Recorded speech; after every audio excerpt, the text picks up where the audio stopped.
Please welcome Ohio Governor John Kasich.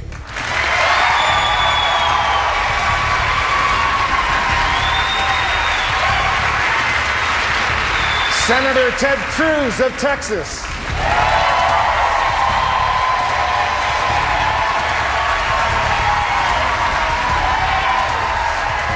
Businessman and real estate developer Donald Trump.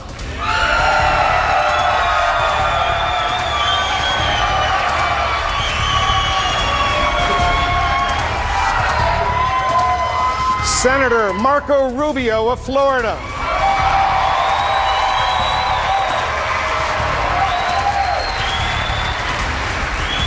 And retired neurosurgeon Dr. Ben Carson.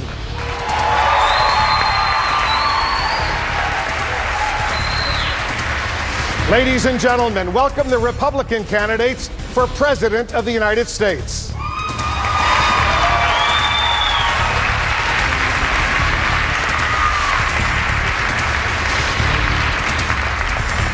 Now please rise for our national anthem, performed by country music artist Deana Carter.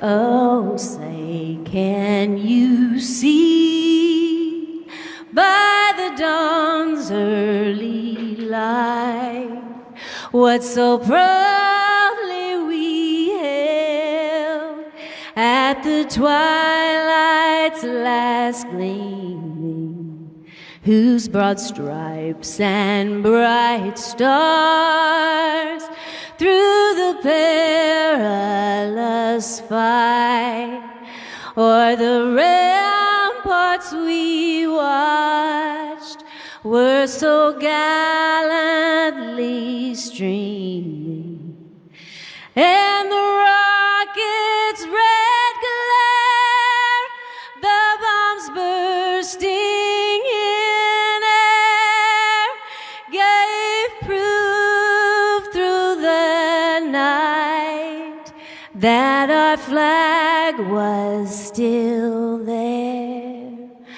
Oh, say does that star-spangled banner yet wave for the land of the free and the home of the brave?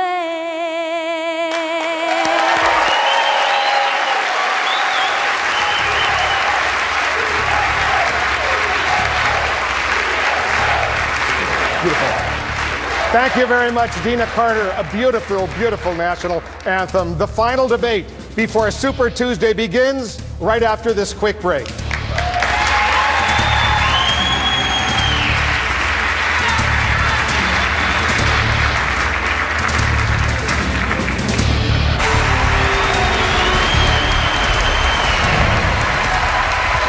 Welcome back to the University of Houston and the Republican presidential debate.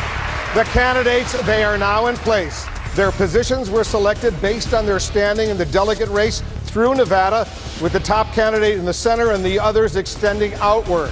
I want to tell you how tonight's debate will work. As moderator, I will guide the discussion, asking questions and follow-ups, as will Maria Celeste, Dana Bash, and Hugh Hewitt. Candidates, you'll have 1 minute and 15 seconds to answer, and 30 seconds for follow-ups and rebuttals.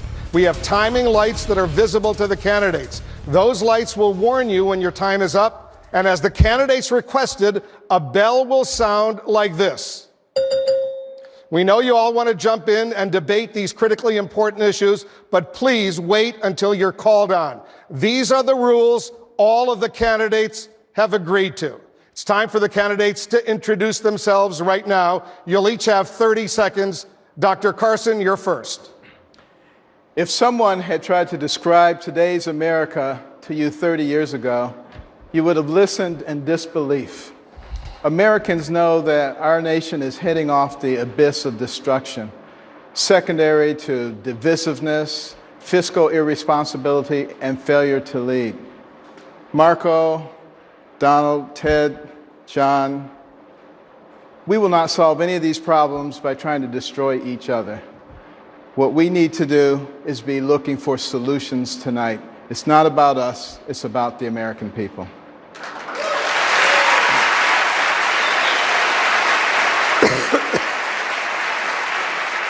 Governor Kasich. Well, you know, on the way over here, even getting ready earlier and sitting in the green room and watching the early coverage, you know, my father carried mail on his back, and his father was a coal miner. And my mother's mother was an immigrant, could barely speak English. And I'm standing on this stage. It's pretty remarkable. But I want to tell you, there's a lot of young people watching tonight. You can do whatever you want to do in your life. America is an amazing country where a kid like me can grow up to run for President of the United States and be on this stage tonight. So to all the young people that are out there, your hopes, your dreams, pursue them. Shoot for the stars. America's great, and you can do it. Thank you, Wolf.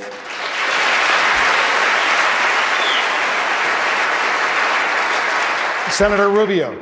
Well, thank you. This election, we have to decide the identity of America in the 21st century. But as part of this primary, we have to find out our identity as a party and as a movement.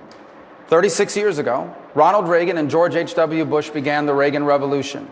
For a generation, they defined conservatism as limited government and free enterprise and a strong national defense. But they also appealed to our hopes and our dreams. Now we have to decide if we are still that kind of party and still that kind of movement, or if we're simply going to become a party that preys on people's angers and fears. I hope we remain that conservative movement that appeals to our hopes and our dreams and the belief that America will always be better in its future than it's been in its history.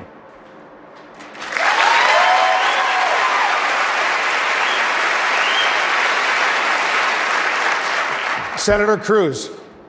Welcome to Texas. Here, Texas provided my family with hope. Here, my mom became the first in her family ever to go to college. Here, my dad fled Cuba and washed dishes making 50 cents an hour to pay his way through the University of Texas. I graduated from high school at Second Baptist, not too far away from here. When I ran for Senate, I promised 27 million Texans I would fight for you every day and not for the Washington bosses. And I'll tell you, as I travel the state, Democrats tell me, I didn't vote for you, but you're doing what you said you would do. And as president, I will do the same.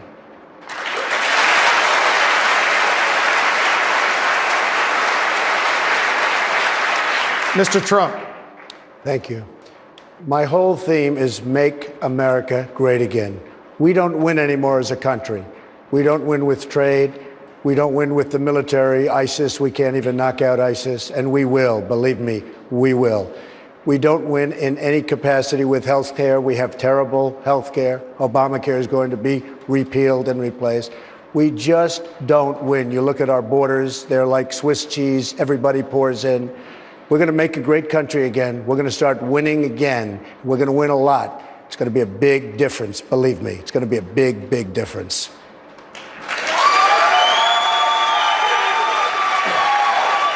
Thank you very much. It's now time to begin questions. Voters in the first 4 states have spoken, and Mr. Trump has emerged as the front runner. But in 5 days, the candidates will face their biggest test yet, Super Tuesday, when nearly half of the delegates needed to win the Republican nomination will be awarded. And the biggest prize of the night is Texas. Immigration is a key issue in this state for all voters nationwide, including the many people watching us tonight on Telemundo. So that's where we begin.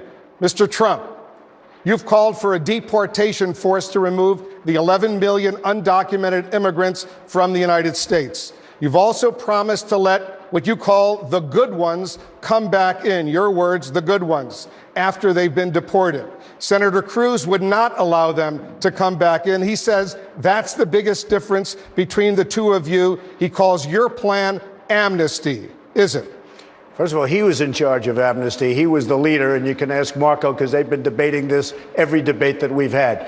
As far as coming back in, number one, you wouldn't even be talking, and you wouldn't have asked that as the first question if it weren't for me when I talked about illegal immigration. It wouldn't even be a big subject. But we either have a country or we don't have a country. We have at least 11 million people in this country that came in illegally. They will go out. They will come back. Some will come back, the best, through a process. They have to come back legally. They have to come back through a process, and it may not be a very quick process, but I think that's very fair and very fine. They're going to get online with other people. The best of them will come back, but they're going to come back through a process.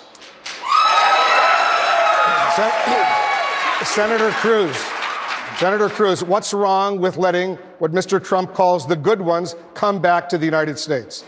You know, the people that get forgotten in this debate over immigration are the hardworking men and women of this country, are millions of Americans who are losing their jobs, millions of legal immigrants who are losing their jobs or seeing their wages driven down.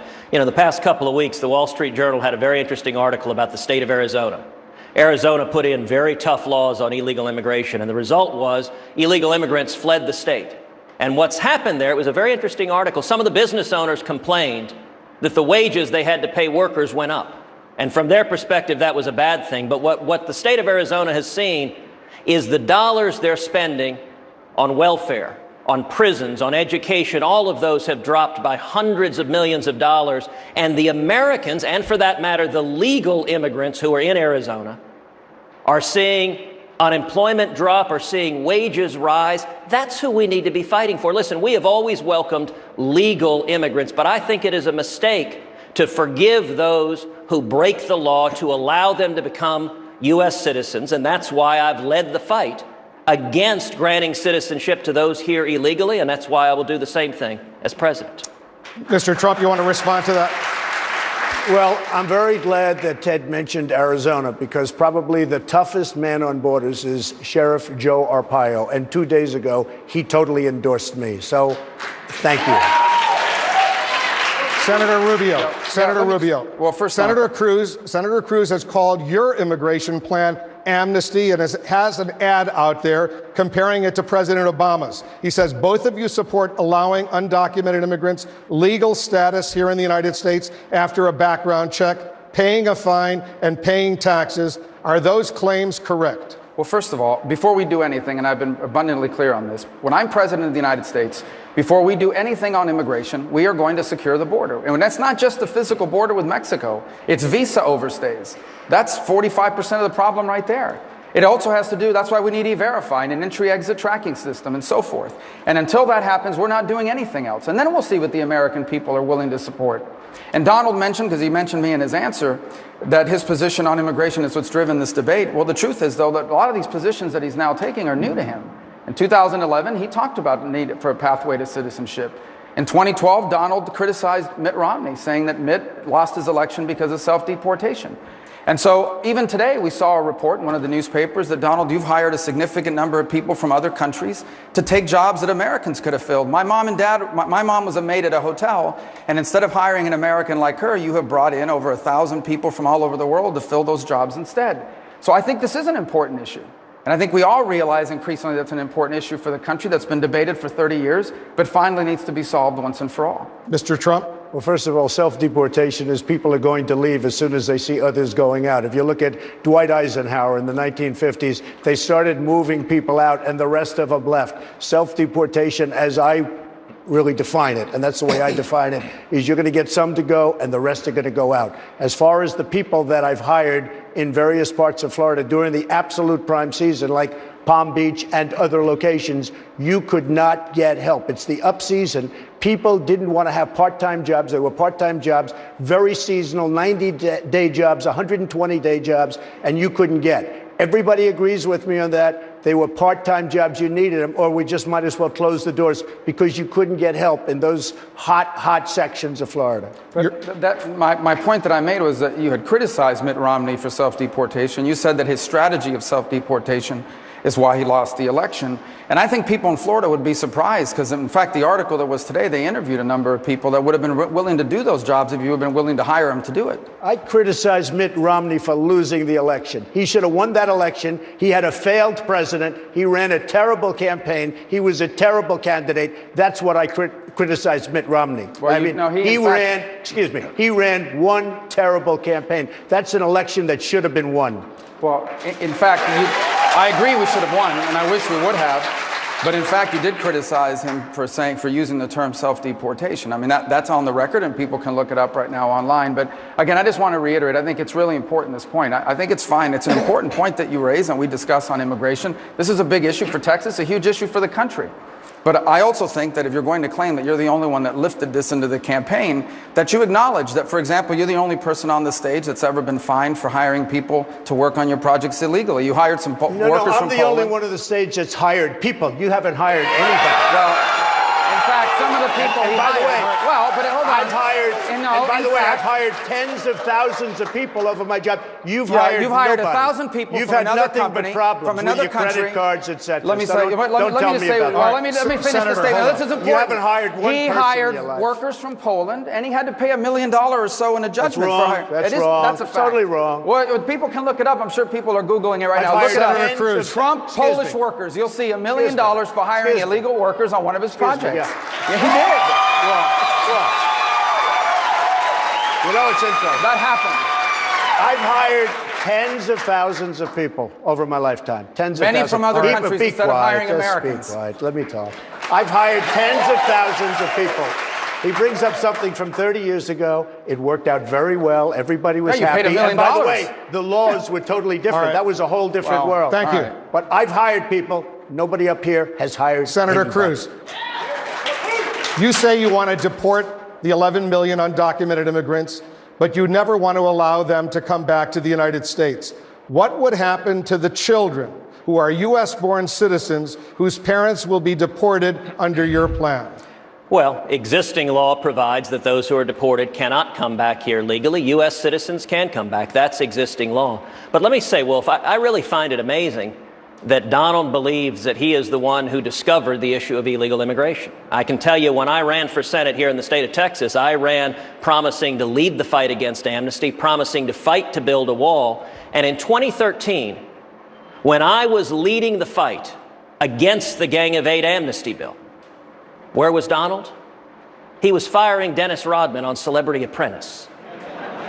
And indeed, if you look at the Gang of Eight, one individual on this stage broke his promise to the men and women who elected him and wrote the amnesty bill. But Donald funded the Gang of Eight. If you look at the 8 members of the Gang of Eight, Donald gave over $50,000 to 3 Democrats and 2 Republicans. And when you're funding open border politicians, you shouldn't be surprised when they fight for open borders. And I think if you want to know who actually will secure the borders and follow through, you ought to ask who has a record before they were a candidate for president of fighting to secure the borders and stop amnesty. And I'm the only one on this stage that has that record. And by the way, Marco is exactly right that a federal court found Donald guilty of being part of a conspiracy to hire people illegally and entered a $1 million judgment against them. Mr. Trump.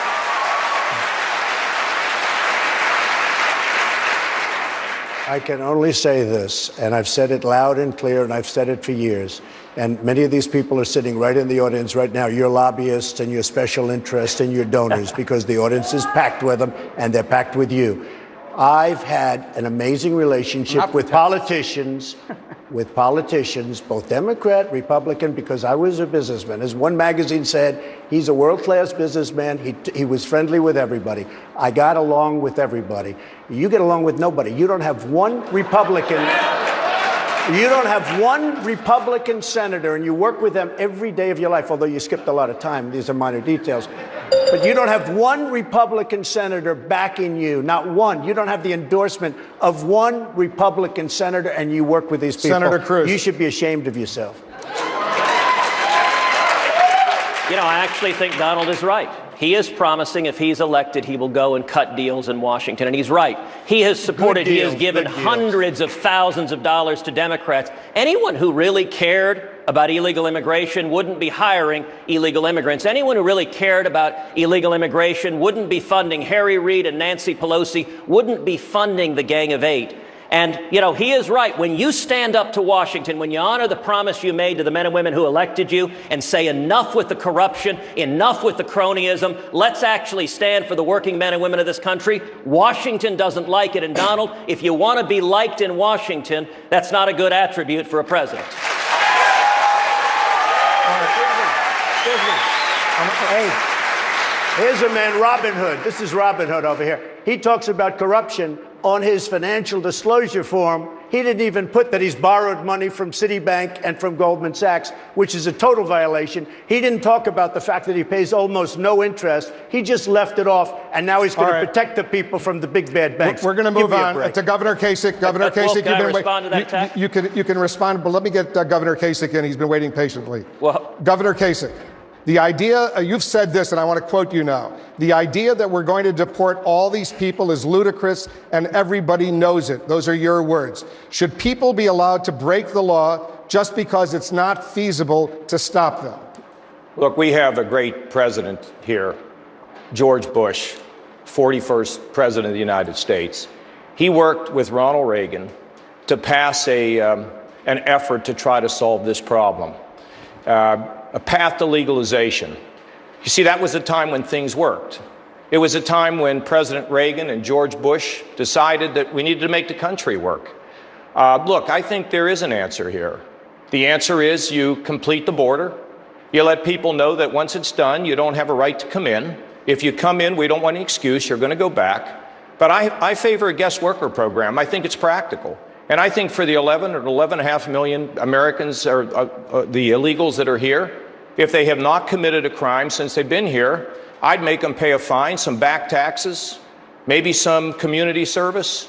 And at the end, I'd give them a path to legalization, but not a path to citizenship. I don't think we're going to tear families apart. I don't think we're going to ride around in people's neighborhoods and grab people out of their homes. I don't think, first of all, I don't think it's practical, and I don't think it reflects America. You know what happened? The problem with President Reagan is we didn't get in there and actually finish the border. And I think it was probably business interests that affected it. But at the end of the day, let's be practical. Let's start solving problems in this country instead of kicking them upstairs. And with President Reagan and George Bush, it was a bipartisan coalition to address the issue. And I think we can and should do it again. And I will have a plan in the first 100 days to get it done and get this issue behind us. Thank you, Governor. Dr. Carson. You've been critical of mass deportation. You said back in November you don't think Mr. Trump's plan necessarily represents the Republican Party. Given how well Mr. Trump has been doing with the Republican primary voters, do you still believe that? I believe in liberty and justice for all. I think everything that we do should be fair. And I've already described, how we can secure the border. We need to secure all the borders because it's not just people coming in from South America and Mexico. But there are terrorists who want to destroy us who are getting across our borders fairly easily, and we have to stop that. But in terms of the people who are here already, after we stop the illegal immigration, we need to be reasonable. And I would give them a 6-month period in which to get registered as a guest worker, assuming that they have an acceptable record. They have to pay a back tax penalty, have to pay taxes going forward, but they don't have to live underground anymore. And I think they do not become American citizens. They do not vote. If they want to become an American citizen, they go through exactly the same process that anybody else goes through. I think that's the kind of situation that is actually fair to people. And we have other ways of utilizing our facilities and our talents as foreign aid, doing things in South America and Central America and Mexico that improve the economy there so that they don't feel the need to come over here. That would cost us a lot less than borrowing money from China, paying interest on it. Thank you, Dr. Carson. Mr. Trump, your campaign, as you well remember, began with the idea of building a wall along the southern border. It's about 315 miles southwest of where we are right now. You've said the Mexican government will pay for it. Correct. The spokesman for the current president of Mexico says that will never happen. The last 2 presidents of Mexico say that will never happen. In fact, the former president of Mexico, Vicente Fox, he said today, and I'm quoting him, he said, "I'm not going to pay for that, quote, effing wall." So if you don't get an actual check from the Mexican government for $8 or $10 or $12 billion, whatever it will cost, how are you going to make them pay for the wall? I will, and the wall just got 10 feet taller, believe me. It's got 10 feet taller. I saw him make the statement. I saw him use the word that he used. I can only tell you, if I would have used even half of that word, it would have been national scandal. This guy used a filthy, disgusting word on television, and he should be ashamed of himself, and he should apologize, okay? Number one. Number two, we have a trade deficit with Mexico of $58 billion a year, and that doesn't include all the drugs that are pouring across and destroying our country. We're going to make them pay for that wall. Now, the wall is $10 billion to $12 billion if I do it. If these guys do it, it'll end up costing $200 billion. But the wall is 10 to 12 billion. You need 1,000 miles. The Great Wall of China, built 2,000 years ago, 2,000 is 13,000 miles. We need 1,000 because we have a lot of natural barriers. We can do it for 10 to 12, and it's a real wall. This is a wall that's a heck of a lot higher than the ceiling you're looking at. This is a wall that's going to work. Mexico will pay for it because they are not doing us any favors. They could stop all of this illegal trade if they wanted to immediately. Mexico will pay for the wall. It's a small portion of the kind of money that we lose and the deficits that we have with Mexico. If the Mexicans don't pay for the wall, will you start a trade war with Mexico? Well, you know, I don't mind trade wars when we're losing $58 billion a year. You want to know the truth. We're losing so much.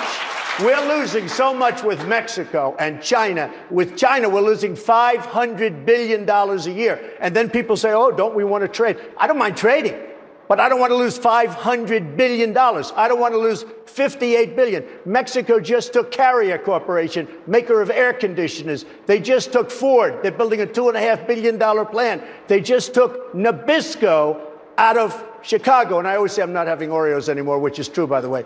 But they just took a big plant from Nabisco into Mexico. They're taking our businesses. I don't mind. Senator Rubio. Yeah, a couple points.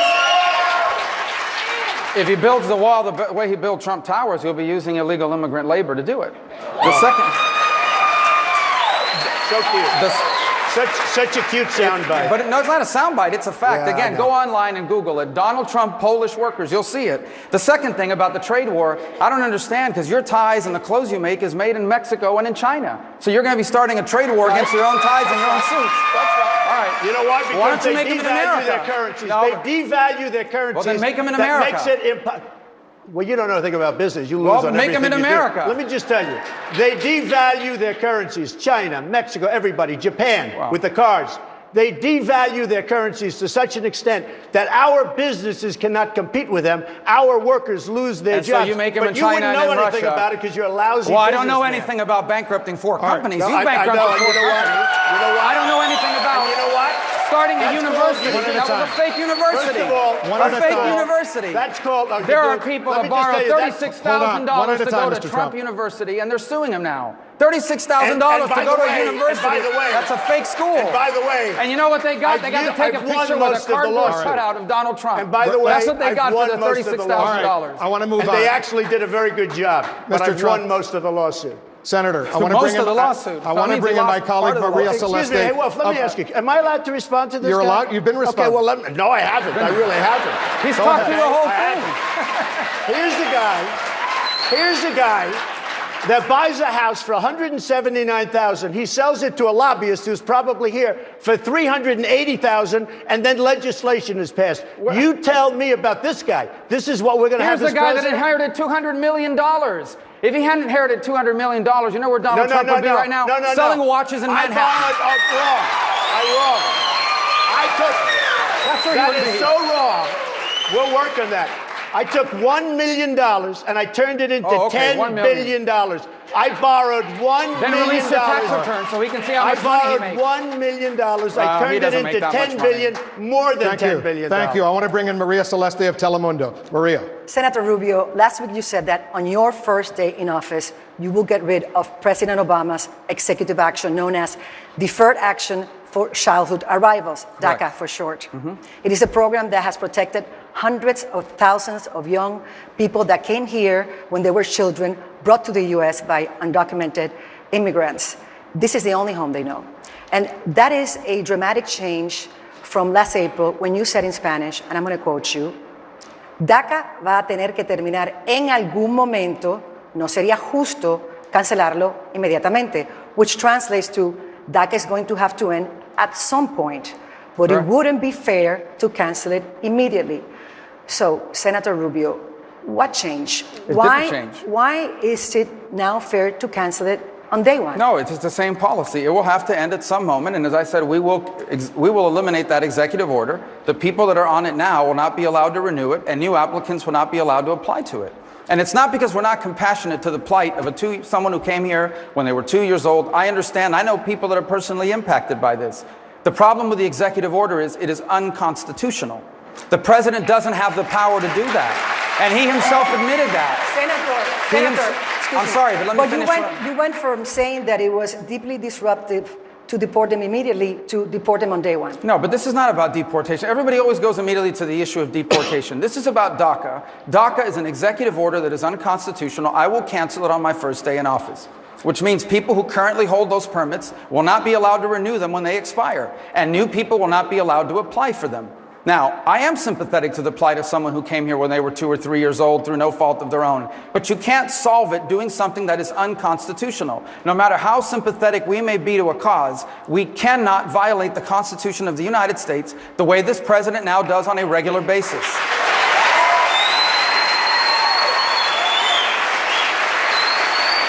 Senator Rubio, you accused Senator Cruz in a previous debate of lying when he said that you said one thing in Spanish and another one in English. So in what sense did he lie? Because it is not true that I'm not going to get rid of DACA. I am going to get rid of DACA. In the Spanish interview, you just read out the transcript in Spanish. I said it will have to end. At some point, that point will be when I eliminate the executive order, and the people who have those permits, when they expire, will not be allowed to renew it. And new people will not be able to apply. In fact, I don't even think we should be taking new enrollees in the program now. That is how the program ends and how you wind it down, is you allow the people who are on it. When the program expires, they cannot renew it and it goes away. But I will cancel the executive order as soon as I step foot into the Oval Office. I have to say, he lied this time. He lied. 100%. 100%. You lied about the Polish workers. Yeah. You lied to the students of Trump University. 38 years ago. Oh, he lied 38 years ago. All right, I guess there's a statute of limitation on lies.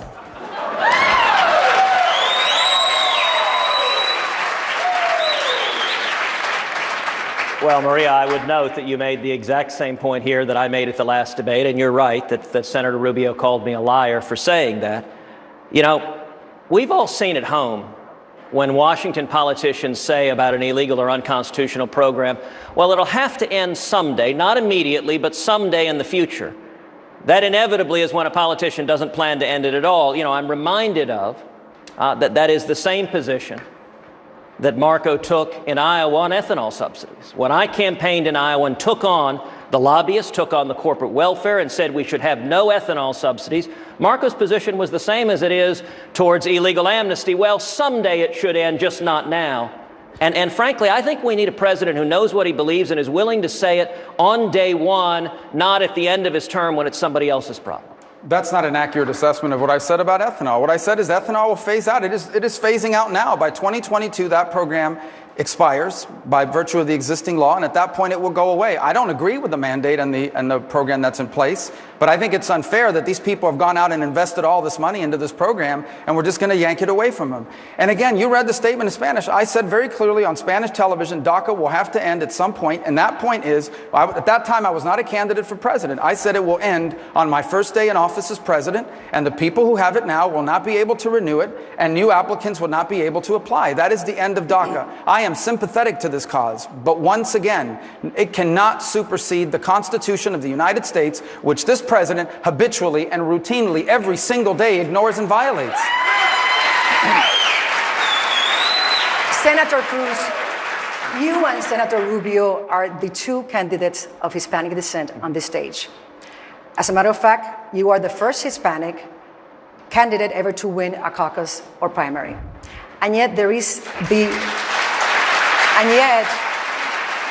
perception in the Latino community that instead of trying to prove to Latinos who has the best plan, the best platform to help them, that you two are spending the time arguing with each other, trying to figure out which one is tougher on immigration in order to appeal to the majority of Republicans. So my question to you is, Aren't you missing a huge opportunity to expand the Republican base? Well, Maria, listen, you are right. It is extraordinary that out of 5 people standing on this stage, that 2 of us are the children of Cuban immigrants. It really is an embodiment of the incredible opportunity and promise this nation provides. I would note that a lot of folks in the media have a definition of Hispanics, that you can only be Hispanic if you're liberal. That makes sense in the media, but I got to tell you, one of the things I was most proud of, when I ran for Senate here in Texas, I earned 40% of the Hispanic vote here in Texas. At the same time, Mitt Romney was getting clobbered with 27% of the Hispanic vote nationwide. And the reason is, as you know, you look at the values in the Hispanic community. The values in our community are faith, family, patriotism. We've got the highest rate of military enlistment among Hispanics of any demographic in this country. And when I campaigned, and I campaigned the same here in Houston or Dallas as I did down in the Rio Grande Valley, defending conservative principles, defending Judeo-Christian principles, telling my father's story, telling my dad's story of coming to America with $100 in his underwear, not speaking English, washing dishes, having hopes and dreams for the American dream. And the truth is, the Obama-Clinton economy has done enormous damage to the Hispanic community. It is not working in the Hispanic community, and I am fighting so that everyone who is struggling in the Hispanic community and beyond will have a fair and even shake at the American dream. Governor Kasich. Maria, I was mentioned in that. I was mentioned in that statement. I was mentioned just because it's a Hispanic, and I'll be brief. A couple points. Number one, I do think it's amazing that on this stage tonight, there are 2 descendants of immigrants of Cuban origin and an African American. We are the party of diversity, not the Democratic Party. And the second point I would make is that we have to move past this idea that somehow the Hispanic community only cares about immigration. Yes, it's an important issue because we know and love people that have been impacted by it. But I'm going to tell you the most powerful sentiment in the Hispanic community, as it is in every immigrant community, is the burning desire to leave your children better off than yourself. And you can only do that through free enterprise. That's what we stand for, not socialism like Bernie Sanders and increasingly Hillary Clinton. Governor Kasich, after the last presidential election, the Republican Party realized that in order to win the presidency, it needed the support of Latinos. Guidelines as to how to accomplish that were spelled out in an autopsy report that concluded, and I'm going to quote it, if Hispanic Americans hear that the GOP doesn't want them in the United States, they won't pay attention to our next sentence. So, do you think that your fellow Republican candidates get it? Well, I'm not going to talk about that. I mean, I got to tell you, I was with this little 12-year-old girl, was at a town hall meeting, and she said, I don't like all this yelling and screaming at the debates. My mother's thinking I might not be able to watch the thing anymore. I think we ought to move beyond that, about what they think. I'm going to tell you what I think. My position on this whole immigration issue has been clear from the beginning. I haven't changed anything with it. And look, my view is we need economic growth. Everything starts with economic growth. And how do you get it? Common sense regulations, lower taxes for both business and individuals, and of course a fiscal plan that balances the budget. That gives you economic growth. I did it when I was in Washington as the Budget Committee chairman, negotiating actually with Democrats. It gave us surpluses, economic growth, and the same thing in Ohio. But here's the thing that I believe. Economic growth is not an end unto itself. We have to make sure that everybody has a sense that they can rise.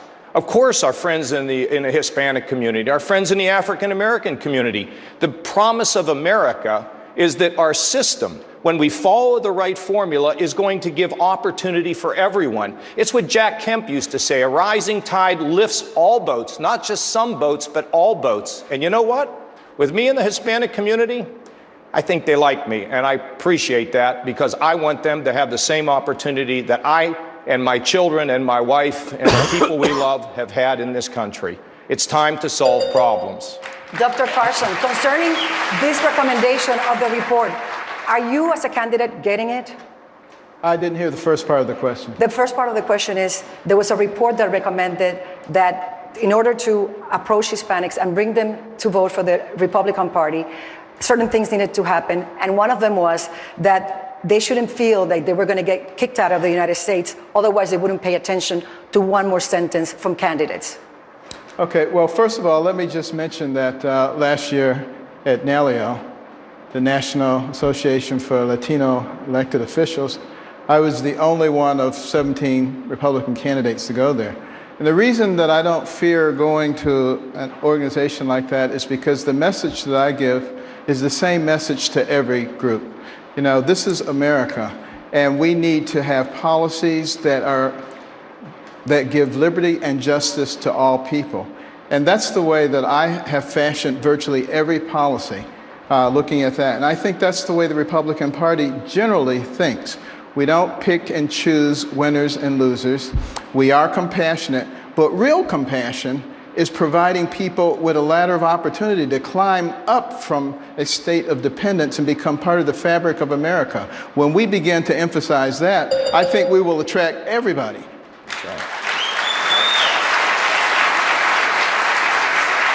Mr. Trump, it is common knowledge that the Hispanic vote is very important in this race. You keep saying that Hispanics love you. True. And yes, you won the Hispanic vote in Nevada. True. But a brand new Telemundo poll says that 3 out of 4 Hispanics that vote nationwide have a negative opinion of you. They don't like you. Wouldn't that make you an unelectable candidate in a general election? First of all, I don't believe anything Telemundo says. You used to say that you love. Number one.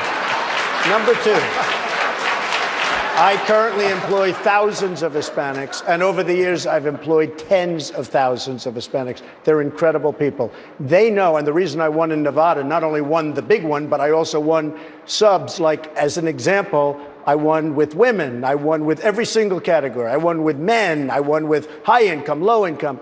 I won with Hispanics, and I got 46%.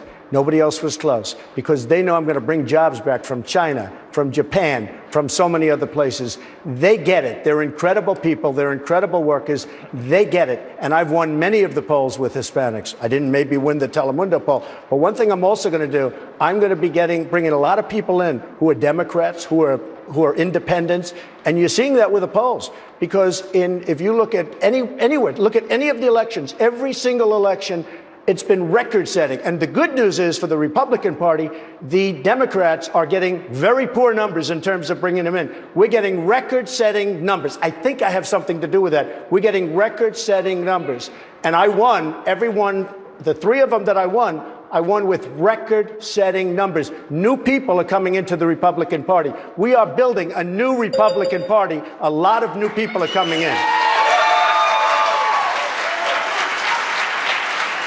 For the record, you have said publicly that you loved Telemundo in the past. But it is not just a Telemundo poll. We have the tape. I love them. All right, well, it's not the only poll. They're fine. You know what? They're fine. Let me finish, They're please. fine. Just last night, the Washington Post showed that 80% of Hispanic voters in their polls have a negative view of you. And concerning the Nevada victory, allow me to explain that the poll in Nevada was based on a tiny sample, statistically insignificant, of only like 100, let me finish please, of 100 Hispanic Republicans on the state of Nevada. Why did they take the poll? Why did they waste their time? I am making reference to Hispanics voters nationwide in a general election. I'm just telling you, I'm doing very well with Hispanics. And by the way, I settled my suit, as you know, with Univision. It was settled. We're good friends now. It was all settled up. Very happy, very happy. Very good people. But I'm just telling you that I will do really well with Hispanics. I will do better than anybody on the stage. I have respect for the people on the stage, but I will do very well with Hispanics. But I'm telling you also, I'm bringing people, Democrats over, and I'm bringing the independents over, and we're building a much bigger, much stronger Republican Party. Mr. Trump, thank you. I want to turn our attention now to another critically important issue for the American people, the United States Supreme Court, where filling the vacancy left by the late Justice Antonin Scalia has become a major campaign issue. I want to bring in Salem Radio Network host Hugh Hewitt. Hugh? Thank you, Wolf. To me, it's the most important issue. I'll start with you, Senator Cruz. Do you trust Mr. Trump to nominate conservative justices? Well, Hugh, I agree with you that Justice Scalia's passing underscores the enormous gravity of this election. Justice Scalia was someone I knew personally for 20 years, Was privileged to be at his funeral this weekend. And with his passing, the court is now hanging in the balance. We are one liberal justice away from a 5-justice radical leftist majority that would undermine our religious liberty, that would undermine the right to life, and that would fundamentally erase the Second Amendment right to keep and bear arms from the Constitution. Now, I think the voters of Texas, the voters across Super Tuesday are assessing everyone standing on this stage. In the past, Republican presidents always promise to nominate strict constitutionalists. So I'm certain if you took a survey, everyone would say they would do that. But the reality is Democrats bat about 1,000. Just about everyone they put on the court votes exactly as they want. Republicans have batted worse than 500. More than half of the people we put on the court have been a disaster. I've spent my whole life fighting to defend the Bill of Rights and the Constitution. And I can tell you, for voters that care about life or marriage or religious liberty or the Second Amendment, they're asking the question, who do you know, beyond a shadow of a doubt, who do you know will nominate principled constitutionalists to the court? I give you my word, every justice I nominate will vigorously defend the Bill of Rights for my children and for yours. Mr. Trump, Senator Cruz mentioned the issue that keeps me up at night, which is religious liberty. Churches, Catholic and Christian colleges, Catholic adoption agencies, all sorts of religious institutions fear that Hobby Lobby, if it's repealed, it was a 5-4 decision, they're going to have to bend their knee and provide morning after pills. They fear that if Bob Jones is expanded, they will lose their tax exemption. Will you commit to voters tonight that religious liberty will be an absolute litmus test for anyone you appoint, not just for the Supreme Court, but to all courts? Yes, I would. And I've been there, and I've been there very strongly. I do have to say something, and this is interesting, and it's not anybody's fault. It's not Ted's fault. Justice Roberts was strongly recommended and pushed by Ted. Justice Roberts gave us Obamacare. Might as well be called Roberts Care. 2 times of the Supreme Court, Justice Roberts approved something that he should have never raised his hand to approve. And we ended up with Obamacare. That is a rough thing, and I know Ted feels badly about it, and I think he probably still respects the judge, but that judge has been a disaster in terms of everything we stand for, because there is no way that he should have approved Obamacare. Now, with that being said, these are the things that happen. But Ted very, very strongly pushed Judge Roberts, and Justice Roberts gave us something that we don't want. Ted Cruz, Senator, the Chief Justice got Hobby Lobby right, but what do you make of Mr. Cruz's criticism? Well, listen, Donald knows that it was George W. Bush who appointed John Roberts. Yes, it's true. I supported the Republican nominee once he was made, but I would not have nominated John Roberts. I would have nominated my former boss, Mike Ludig, who was the strongest proven conservative on the Court of Appeals. And I'll tell you, Hugh, it's interesting now that Donald promises that he will appoint justices who will defend religious liberty. But this is a man who for 40 years has given money to Jimmy Carter, to Joe Biden, to Hillary Clinton, to Chuck Schumer, to Harry Reid. Nobody who supports far left liberal Democrats who are fighting for judicial activists can possibly care about having principled constitutionalists on the court. And what Donald has told us is he will go to Washington and cut a deal. So that means on Supreme Court, he's going to look to cut a deal rather than fight for someone who won't cut a deal on the Constitution but will defend it faithfully. Can I trust you on religious liberty? Let me just say this. Look, I watched Ted, and I respected it, but it gets nowhere, stand on the Senate floor for a day or 2 days and talk and talk and talk. I watched the other senators laughing and smiling, and when Ted was totally exhausted, he left the Senate floor and they went back to work, okay? We have to have somebody that's going to make deals. It's wonderful to stand up for 2 days and do that. Now, Ted's been very critical. I have a sister who's a brilliant, she's a brilliant judge. He's been criticizing my sister for signing a certain bill. You know who else signed that bill? Justice Samuel Alito, a very conservative member of the Supreme Court, with my sister, signed that bill. So I think that maybe we should get a little bit of an apology from Ted. What do you think? Senator. Let me tell you right now, Donald, I will not apologize for a minute for defending the Constitution. I will not apologize for defending the Bill of Rights. And I find it amazing that your answer to Hugh and to the American people is on religious liberty. You can't have one of these crazy zealots that actually believes in it. You got to be willing to cut a deal. And, you know, there is a reason why when Harry Reid was asked of all the people on this stage, who does he want the most? Who does he like the most? Harry Reid said Donald Trump. Why? Because Donald has supported him in the past. And he knows he can cut a deal with him. You know what, Donald? I don't want a Supreme Court justice that you cut a deal with Harry Reid to undermine religious liberty, because that same justice will also erase the Second Amendment from the Bill of Rights. When you say crazy zealot, are you talking about you, crazy zealot? Give me a break. Senator Rubio, you've heard this exchange on religious liberty. Yep. You have said that religious liberty will trump even the ability of people to stay away from same-sex marriages, not provide flowers, not provide baked goods, etc. Are you satisfied with this exchange on religious liberty? Well, I think you ask a very important question, because the issue here about the next president of the United States has to fill this vacancy. Justice Scalia, in the history of the Republic, there has never been anyone better than him at standing for the principle that the Constitution is not a living and breathing document. It is supposed to be applied as originally meant. And the next president of the United States has to be someone that you can trust and believe in to appoint someone just as good as Scalia, plus there may be at least 2 other vacancies. So you ask Mr. Trump to respond and say that he would, and he says that he would, but the bottom line is, if you look at his record over the last 25 or 30 years, on issue after issue, he has not been on our side. Now, if he's changed, we're always looking for converts into the conservative movement.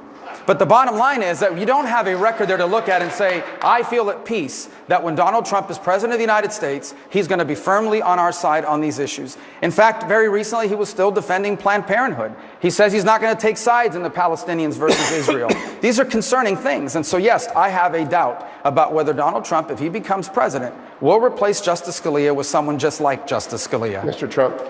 Well, let me just say, first of all, I had great respect for Justice Scalia. I thought he was terrific. And if you talk about evolving, Ronald Reagan was a somewhat liberal Democrat. Ronald Reagan evolved into a somewhat strong conservative. More importantly, he was a great president, a great president. As far as Planned Parenthood is concerned, I'm pro-life. I'm totally against abortion having to do with Planned Parenthood. But millions and millions of women, cervical cancer, breast cancer, are helped by Planned Parenthood. So you can say whatever you want, but they have millions of women going through Planned Parenthood that are helped greatly.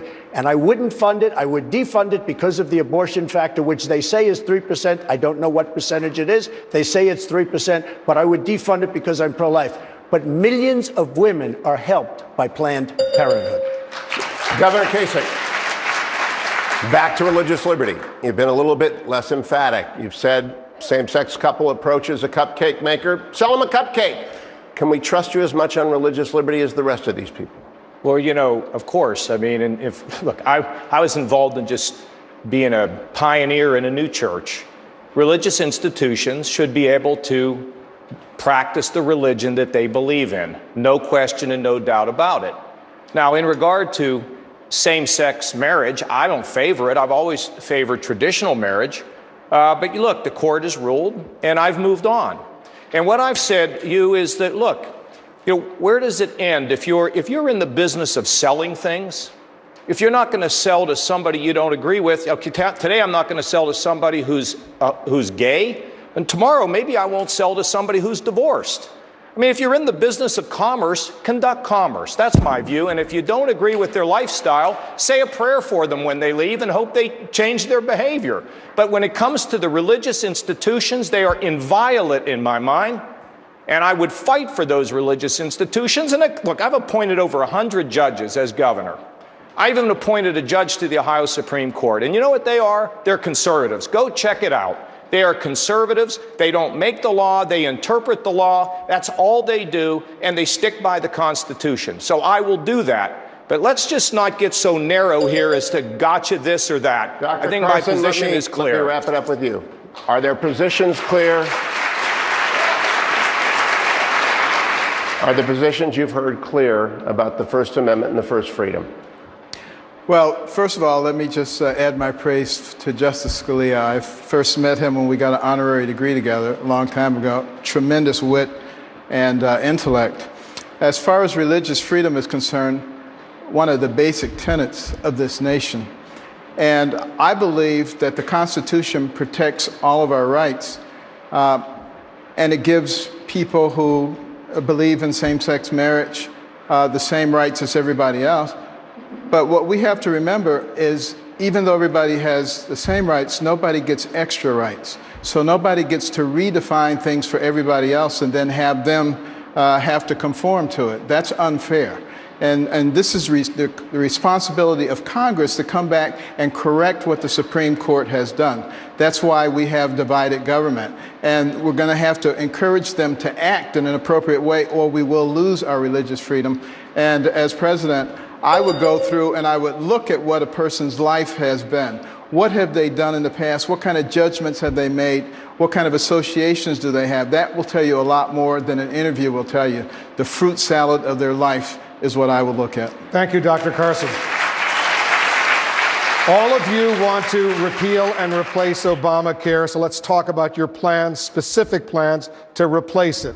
I want to bring in our chief political correspondent, Dana Bash. Senator Rubio, you said yesterday right here in Houston that Mr. Trump thinks part of Obamacare is pretty good. So he says he is going to repeal Obamacare. Are you saying that you're worried he won't? He said he likes the individual mandate portion of it, which I don't believe him. That should be part of it. That should not remain there. I think here's what we need to replace it with. We need to repeal Obamacare completely and replace it with a system that puts Americans in charge of their health care money again. If your employer wants to buy health insurance for you, they can continue to do so from any company in America they want to buy it from. Otherwise, your employers can provide you health care money, tax-free, not treated as income, and you can use that money only for health care, but you can use it to fund health care any way you want. Fully fund a health savings account, the combination of a health savings account or a private plan from any company in any state in the country. And if you don't have that, then you will have a refundable tax credit that provides you health care money to buy your own health care coverage. And that, I think, is a much better approach than Obamacare, which, by the way, isn't just bad for health care, it's bad for our economy. It is a health care law that is basically forcing companies to lay people off, cut people's hours, move people to part-time. It is not just a bad health care law, it is a job-killing law, and I will repeal it as president, and we will replace it with something substantially better for all Americans. Mr. Trump, Senator Rubio just said that you support the individual mandate. Could you respond? I just want to say I agree with that 100%, except pre-existing condition. I would absolutely get rid of Obamacare. We're going to have something much better. But pre-existing conditions, when I'm referring to that, and I was referring to that very strongly on the show with Anderson Cooper, I want to keep pre-existing condition. I think we need it. I think it's a modern age, and I think we have to have it. Okay, so let's talk about pre-existing conditions. What the insurance companies say is that the only way that they can cover people is to have a mandate requiring everybody purchase health insurance. Are they wrong? I think they're wrong 100%. What we need, look, the insurance companies take care of the politicians. The insurance companies get what they want. We should have gotten rid of the lines around each state so we can have real competition. We thought that was gone. We thought those lines were going to be gone, and something happened at the last moment where Obamacare got approved, and all of that was thrown out the window. The reason is some of the people in the audience are insurance people and insurance lobbyists and special interests. I'm not going to point to these gentlemen. Of course, they're part of the problem, other than Ben, in all fairness. And actually the governor, too. Let's just talk about these two, okay? Because I don't think the governor had too much to do with this. But we should have gotten rid of the borders. We should have gotten rid of the lines around the state so there's great competition. The insurance companies are making a fortune on every single thing they do.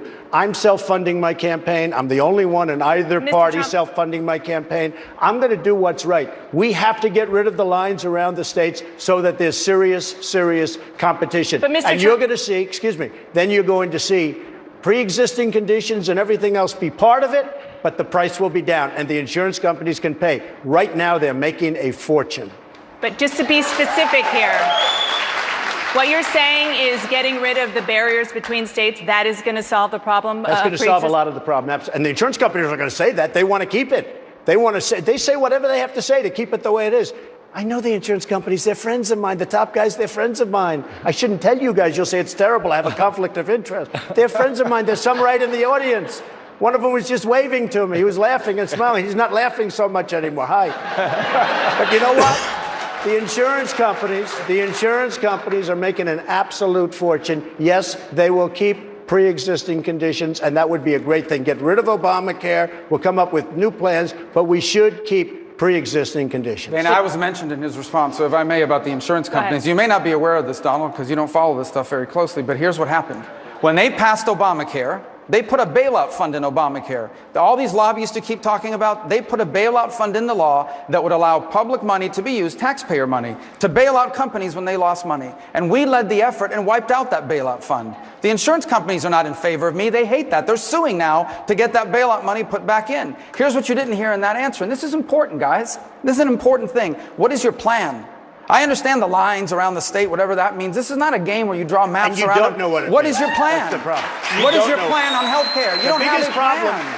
The biggest problem he I'll doesn't give know. him 1 minute. The biggest problem he's got is he What's doesn't his plan? know. You know, I watched him melt down 2 weeks ago with Chris Christie. I got to tell you, the biggest problem he's got is he really doesn't know about the lines. The biggest thing we've got, and the reason we have no competition, is because we have lines around the state, and you have essentially we already mentioned that as part of my plan. I know what that is.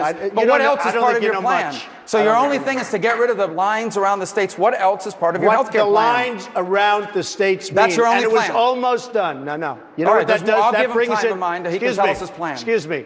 That What's your brings plan? in competition. When you get rid of the lines, it brings in competition. So instead of having one insurance company taking care of New York or Texas, you'll have many. They'll compete, and it'll be a beautiful thing. Right. And so that's the only part of the plan? Just the lines, the interstate competition? No, the nice part about the plan, you'll have many different plans. You'll have competition. You'll have so many different plans. But now he's repeating himself. No, I'm not repeating. No.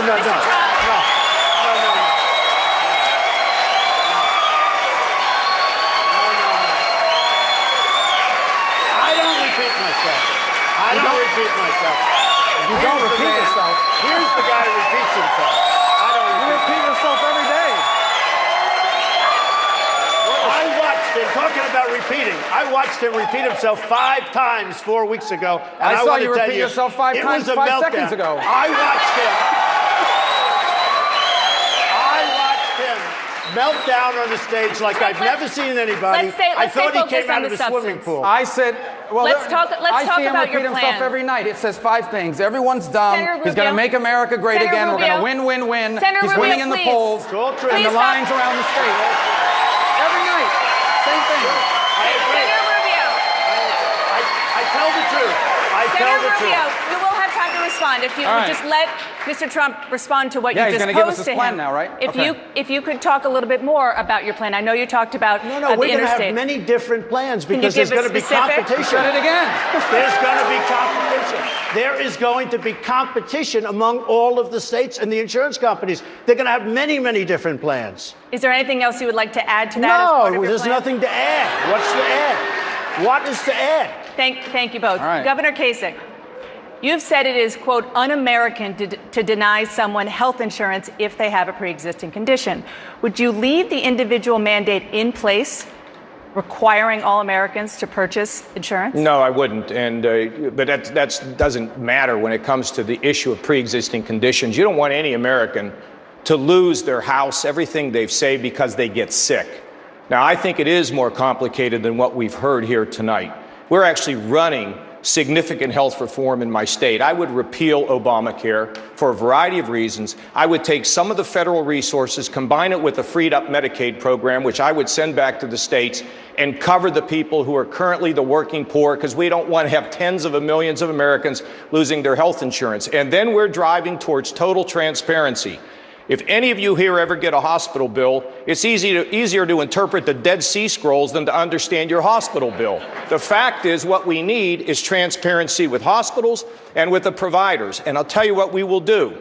We are actually going to make payments to physicians and to hospitals who actually deliver health care with great quality at low prices. We're actually going to make the market work. Governor, let me just go back to the original question about the individual mandate. In 1994, when you were in Congress, you proposed a plan requiring an individual mandate. So what changed? Well, Dana, the Heritage Foundation had this position as well. And when I look at it, I don't think it's tenable. And we don't need to do that. Again, I'm telling you that we have a proposal, a plan that we're enacting now that says if you are a hospital or a doctor and you're providing very high quality at lower prices below the midpoint, some charge high, some charge low. If you are below the midpoint, we are going to give you a financial reward for allowing you to provide services that result in high quality for our people at lower prices. That is the way in which we are going to damp down the rising costs of health care.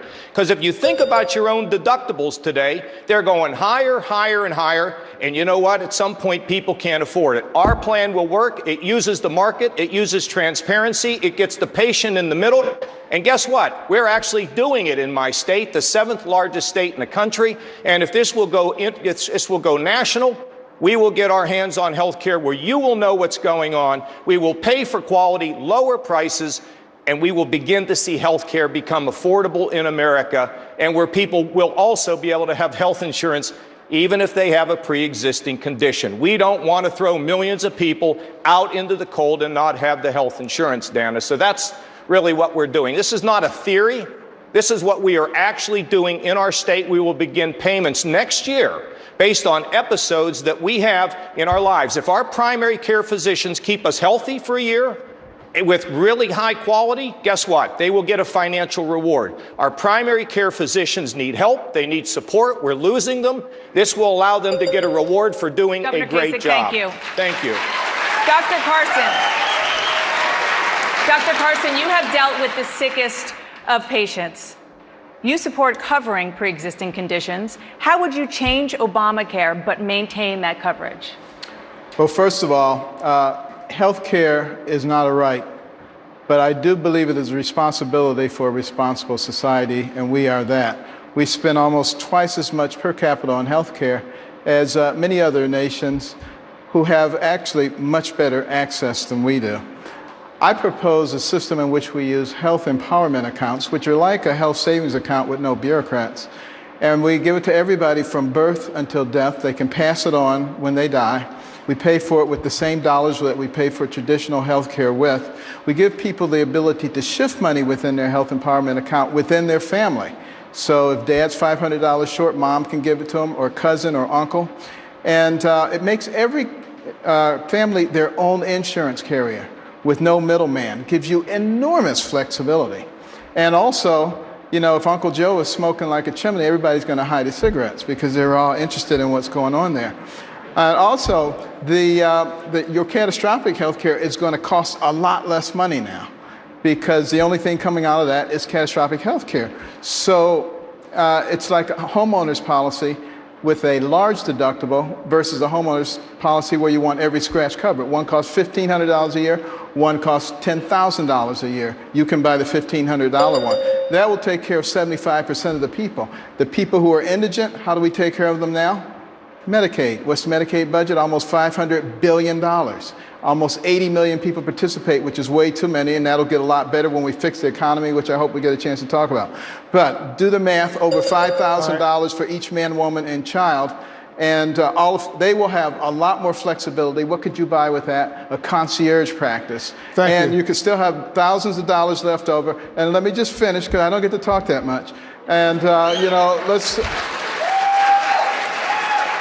you have the money that's left over to buy your catastrophic insurance, but most importantly, we give them a menu just like we do in Medicare Part C, and they have the choices that will allow them not only to have catastrophic health care, but drug care and everything else.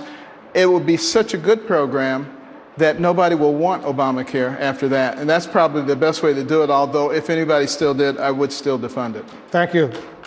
Thank you, Dr. Carson. Let's talk about the economy. Let's talk about the economy. Wolf, does everyone get to address Obamacare but me?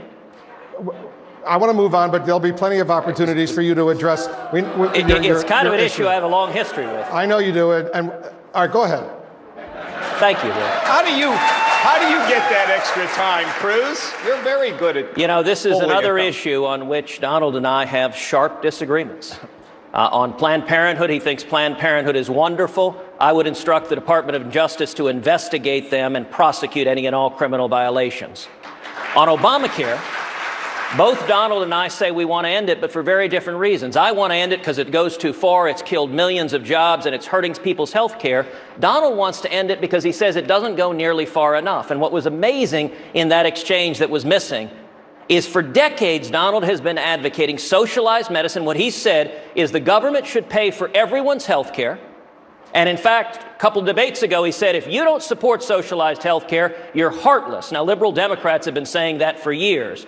Now, let me tell you, if you're a small business owner, Donald Trump's socialized medicine, putting the government in charge of your health care, would kill more jobs than Obamacare. And if you're elderly, the results of socialized medicine in every country on earth where it's been implemented has been rationing, has been the government saying, no, you don't get that hip replacement, you don't get that knee replacement. The government is in charge of your health care. I'll tell you this, as president, Senator, I will repeal every word of Obamacare. Thank you. Mr. Trump. I do not want socialized medicine, just so you understand. He goes around saying, oh, he wants it. I do not want socialized medicine. I do agree with him that it's going to be a disaster, Obamacare, for the economy. In 2017, it's going to be impossible for us to pay for it if you look at what's going on. That's why it has to be repealed, for a lot of reasons. Number one, it doesn't work. Number two, premiums, you look at premiums going up 25, 35, even 45% and more. We have to get rid of Obamacare. It is going to destroy our economy completely. Our economy is not doing well. It is going to destroy our economy greatly. And on that, I agree. Donald, true or false, you've said the government should pay for everyone's health care? That's false. You've never said that? No, I never. I said it worked in a couple of countries, but you've never stood on this debate stage and says it works great in Canada and Scotland, and we should do it here. Did you say if you want people to die on the streets, if you don't support socialized health care, you have no heart? I will not let people die on the streets if I'm president. Have you said you're a liberal on health care? Excuse me, let me talk. Talk away. Explain your plan, please. My plan is very simple. I will not. We're going to have private health care, but I will not allow people to die on the sidewalks and the streets of our country if I'm president. You may let it, and you may be fine with it. So does the government pay for everyone's health care? We are going to take those people and they're going to Just answer the question. Excuse me. We are going to take those people, and those people are going to be serviced by doctors and hospitals. We're going to make great deals on it, but we're not going to let them die in the streets. Who pays for it? Who Can I just clarify something? Senator, gentlemen, I want please. to clarify something. Gentlemen, this please, is a I want to Republican move on. debate, right? I want to talk because about that attack the about economy. letting people die in the streets if the government doesn't support health care. Gentlemen, all of you have refusing to answer that question. Senator Cruz. You know what? Call it what you want. It's a yes or no. Call it what you want. People are not going to be dying on the sidewalks. All of you have agreed. All of you have agreed to the rules. I want to move on. We're talking about the economy right now. Mr. Trump, you want to cut taxes more than President Ronald Reagan did, more than President George W. Bush did. The Independent Tax Foundation says the cost to the country of your proposal would be about $10 trillion, and that takes into account the economic growth that would emerge from your proposed tax cuts. How would you cut $10 trillion over 10 years but make sure the country isn't saddled with even more debt? Because the country will become a dynamic economy. We'll be dynamic again. If you look at what's going on, we have the highest taxes anywhere in the world. We pay more business tax. We pay more personal tax. We have the highest taxes in the world. It's shutting off our economy. It's shutting off our country. We have trillions of dollars outside that we can't get in. Yes, we will do my tax plan, and it will be great. We will have a dynamic economy again. What specific cuts will you make to pay for that tax cut? We're going to make many cuts in business. We're going to get rid of so many different things. Department of Education, Common Core is out. We're going local. Have to go local. Environmental protection. We waste all of this money. We're going to bring that back to the states. And we're going to have other many things. We are going to cut many of the agencies. We will balance our budget, and we will be dynamic again. Mr. Trump, if you eliminate completely the Department of Education as you have proposed, that's about $68 billion. If you eliminate the Environmental Protection Agency, that's about $8 billion. That's about $76 billion for those two agencies. The current deficit this year is $544 billion. Where are you going to come up with the money? Waste, fraud, and abuse all over the place. Waste, fraud, and abuse. You look at what's happening with Social Security. You look at what's happening with every agency. Waste, fraud, and abuse. We will cut so much, your head will spin. Governor Kasich, when you were in Congress, you were chairman of the Budget Committee. You helped craft the last balanced budget the United States had. Can Mr. Trump's plan work? Well, I think it takes three things, Wolf, and I've done it. I mean, we got the budget balanced. We cut the capital gains tax. You see, in order to get this economy moving again, you have to grow the economy and you have to restrain the spending. And when I was chairman, we cut that capital gains tax and we instituted a significant program to get to balance. We had a balanced budget 4 years in a row, had to take on every interest group in Washington, every single one of them. And we paid down $500 billion of the national debt. And why do you do it? Because you want job growth. If you don't have regulatory reform, common sense regulations, reasonable tax cuts, which I have, and a fiscal plan, you won't get there. You will never be able to do it. Now, I inherited an $8 billion hole in Ohio. I have common sense regulations. I have tax cuts, the biggest of any governor in the country. And we have a fiscal plan. And it's not always cutting. It's innovating. It's producing a better product at, frankly, a lower price. Now we have a $2 billion surplus. Our credit is strong. Our pensions are strong. And look, I've got a plan to take to Washington, and I will have it there in the first 100 days, and it will include shipping welfare, education, transportation, Medicaid, and job training back to us so we can begin in the states to be the laboratories of innovation. I've done it. I did it in Washington. 4 years of balanced budgets. No one can even believe it happened. I've done it in Ohio. We're growing. The jobs are up and people are having opportunity. And I will go back to Washington and do it again for the American people. I promise you that within the first 100 days, we will have the plan to get this done. Thank you, Governor. Speaking of taxes. I just want to say, and I'm a big fan of the governor, but they also struck oil. Okay, so that helped Ohio a lot. Hey, let me just talk about that, because I know that Donald believes the energy industry is important. So do I. But of the over 400,000 jobs that we've created in the state, we think maybe 15,000 are connected to this industry because it's early stage. See, what we've done in Ohio and what a president needs to do is to have a cabinet and a whole operation that's jobs friendly. We have diversified our economy. We do have energy. We have medical devices. We have financial services. We have IT. We just got Amazon, their cloud computing in the Midwest. You know why it's happening? Because we're balanced budgets. We're strong. We're job friendly. We don't raise their taxes. And if we have a president that does that in America, we will get the economic growth. And that is what this country needs. Jobs, jobs, and jobs, period. Mr. Trump. Yesterday, the last Republican presidential nominee, Mitt Romney, called on you to release your back tax returns and said, and I'm quoting him now, there is good reason to believe there is a bombshell in them. Romney said either you're not as wealthy as you say you are, said maybe you haven't paid the kind of taxes we would expect you to pay, or you haven't been giving the money to veterans or disabled people. Are any of those accusations that he has leveled true? All right, first of all, let me just explain. I was the first one to file a financial disclosure form, almost 100 pages. You don't learn anything about somebody's wealth with a tax return. You learn it from statements.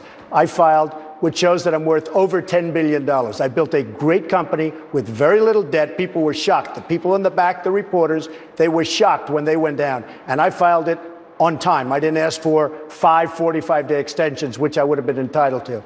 So as far as that's concerned, I filed it, and that's where you find out what kind of a company. You don't learn anything from a tax return. I will say this. Mitt Romney looked like a fool when he delayed and delayed and delayed, and Harry Reid baited him so beautifully. And Mitt Romney didn't file his return until September 21st of 2012, about a month and a half before the election. And it cost him big league. As far as my return, I want to file it, except for many years, I've been audited every year, 12 years or something like that. Every year, they audit me, audit me, audit me.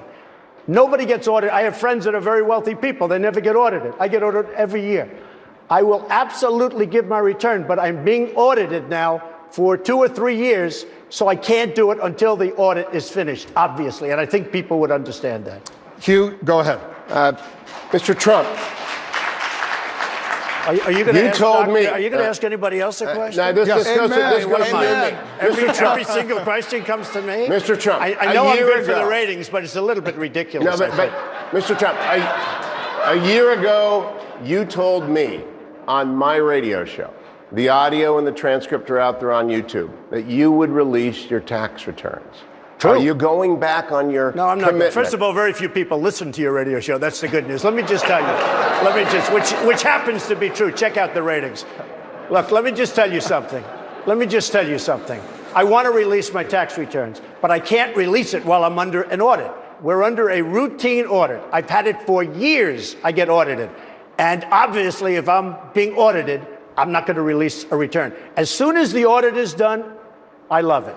Okay, so Senator Rubio, Mitt Romney also called upon you to release your tax returns. Your campaign said last spring that you would release your returns that you had not previously released, and you'd say come out any day momentarily. When are we going to see your return? Yes, tomorrow or Saturday, in fact, is our plan to release them, and there's nothing really that interesting in them, so I have no problem releasing them. And luckily, I'm not being audited this year, or last year for that matter. Senator Cruz. This is my time. I want to go back to this question you asked about the debt. This is an important issue. It's a huge issue, okay? In less than 5 years, 83% of our entire budget will be made up of Social Security, Medicare, Medicaid, and the interest on the debt. That means only 17% of our budget will be for things like the military or the Department of Education or environmental protection issues. You cannot balance our budget unless you deal with that 83%. Which is why I've been repeatedly talking about, since my time running for the Senate in Florida, where there are a lot of people like my mother that depend on Social Security and Medicare, on the need to save those programs by reforming the way they work for future generations. And I think the longer we take to do this, the closer we are going to get to a debt crisis. And Wolf, you did not get an answer to your question. This debt issue is, the next president of the United States will not be able to serve 4 to 8 years without dealing with the national debt. It is not a question of if, it is a question of when we have a debt crisis. And we should not leave the stage here tonight without hearing a serious answer from every single one of us about how we're going to bring the national debt under control once and for all. Thank you, Senator Rubio, but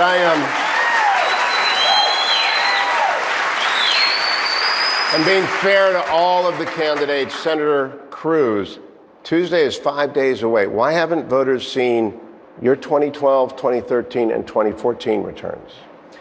So I've released 5 years of tax returns already. We will have 2 more years available tomorrow. And I would note that this question really goes, Donald says he's being audited. Well, I would think that would underscore the need to release those returns. If he has said something that was false and that an audit is going to find was fraudulent, the voters need to know. And listen, people across this country, we recognize our country's in crisis. The most important question is how do we win the general election in November 2016? And roughly 65% of Republicans think Donald is not the right candidate to go against Hillary Clinton. Now, part of the reason is in the last 10 polls on Real Clear Politics, he's lost to Hillary on 8 of them. In the last 10 polls on Real Clear Politics, I either tie or beat Hillary. And this is an example. The mainstream media is laying off Donald now. They're going to pick apart his taxes. They're going to pick apart his business deals. And let's take, for example, one of Hillary's great vulnerabilities, the corruption at the Clinton Foundation. The fact that she had CEOs and foreign companies giving her money while she was Secretary of State. The next Republican nominee needs to be able to make that case against Hillary. And if Donald tried to do it, Hillary would turn to Donald and say, but gosh, Donald, you gave $100,000 to the Clinton Foundation. I even went to your wedding. He can't prosecute the case against Hillary, and we can't risk another 4 years of these failed Obama policies by nominating someone who loses to Hillary Clinton in November. Go ahead. At the beginning, I said openly to everybody that I contribute to many, many politicians, both Republican and Democrat. And I have over the years. I'm a businessman. I have over the years.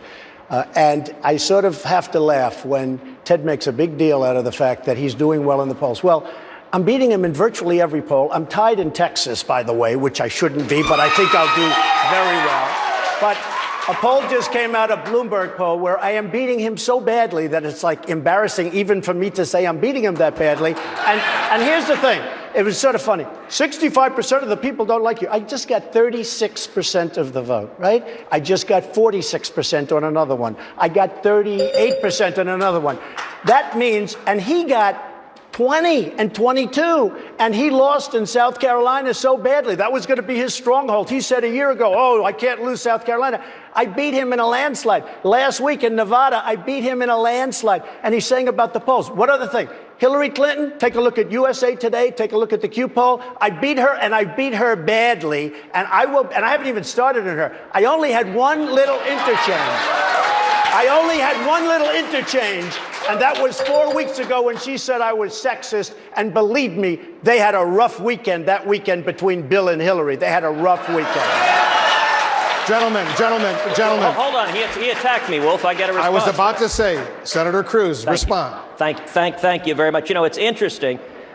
Donald went on an extended tirade about the polls, but he didn't respond to any of the substance. He has yet to say he can release past year's tax returns. He can do it tomorrow. He doesn't want to do it because presumably there's something in there that is bad. If there's nothing, release them tomorrow. They're already prepared. The only reason he's not releasing them is because he's afraid that he will get hit. You know, Marco made reference earlier to the litigation against Trump University. It's a fraud case.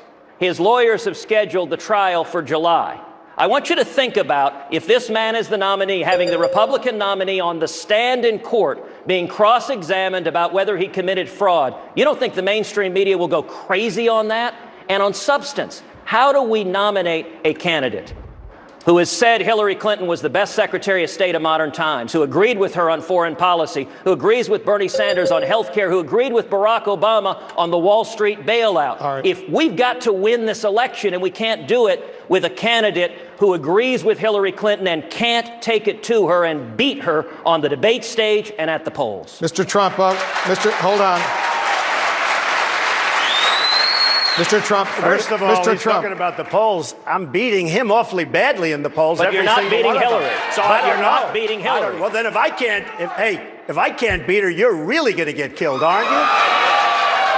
So let me ask you this, because you're really getting beaten badly. I know you're embarrassed. I know you're embarrassed. But keep fighting. Keep swinging, man. Swing for the fences. Let me just tell you. The Trump University case is a civil case, it's a civil case. It's a case where people want to try and it's a case that is nonsense. It's something I could have settled many times. I could settle it right now for very little money, but I don't want to do it out of principle. The people that took the course all signed, many, signed report cards saying it was fantastic, it was wonderful, it was beautiful. And believe me, I'll win that case. That's an easy case, a civil case. Number two, as far as the taxes are concerned, I'm being audited.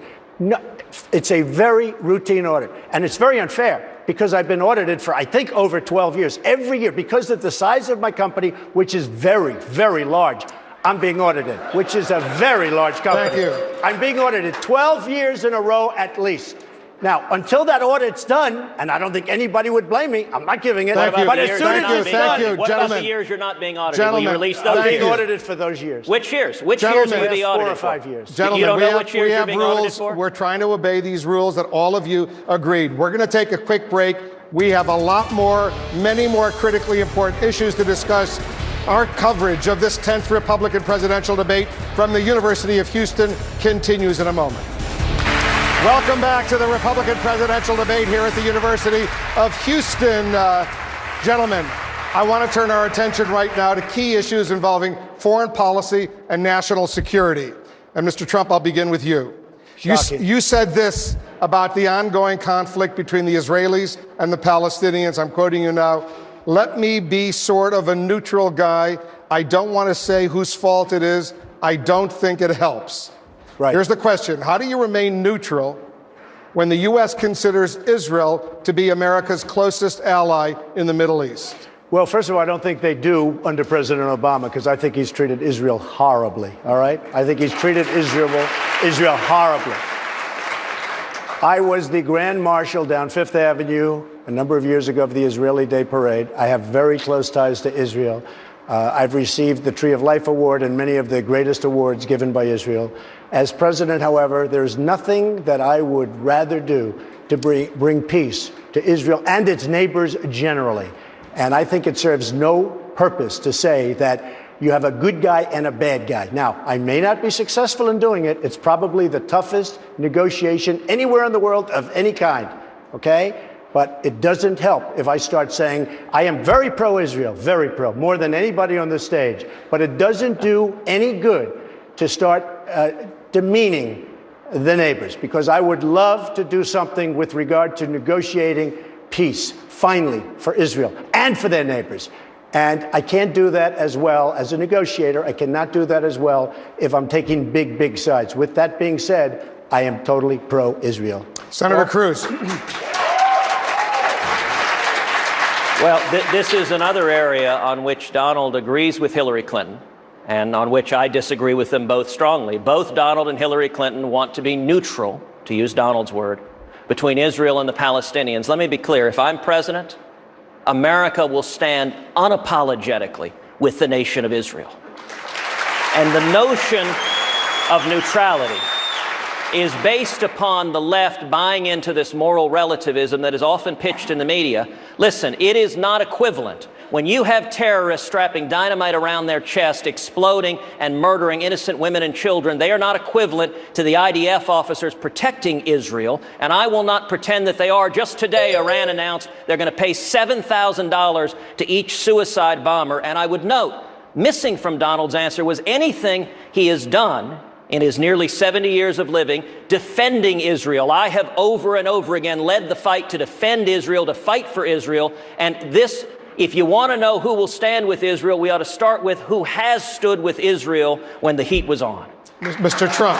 Well, I can only say I've been a big contributor to Israel over the years. I've received many, many awards from Israel. As I've said before, I have a great relationship with Israel, and I'm going to keep it that way. And if I could bring peace, that would be a fantastic thing. It would be one of my greatest achievements as president. Governor Kasich, I want you to weigh in.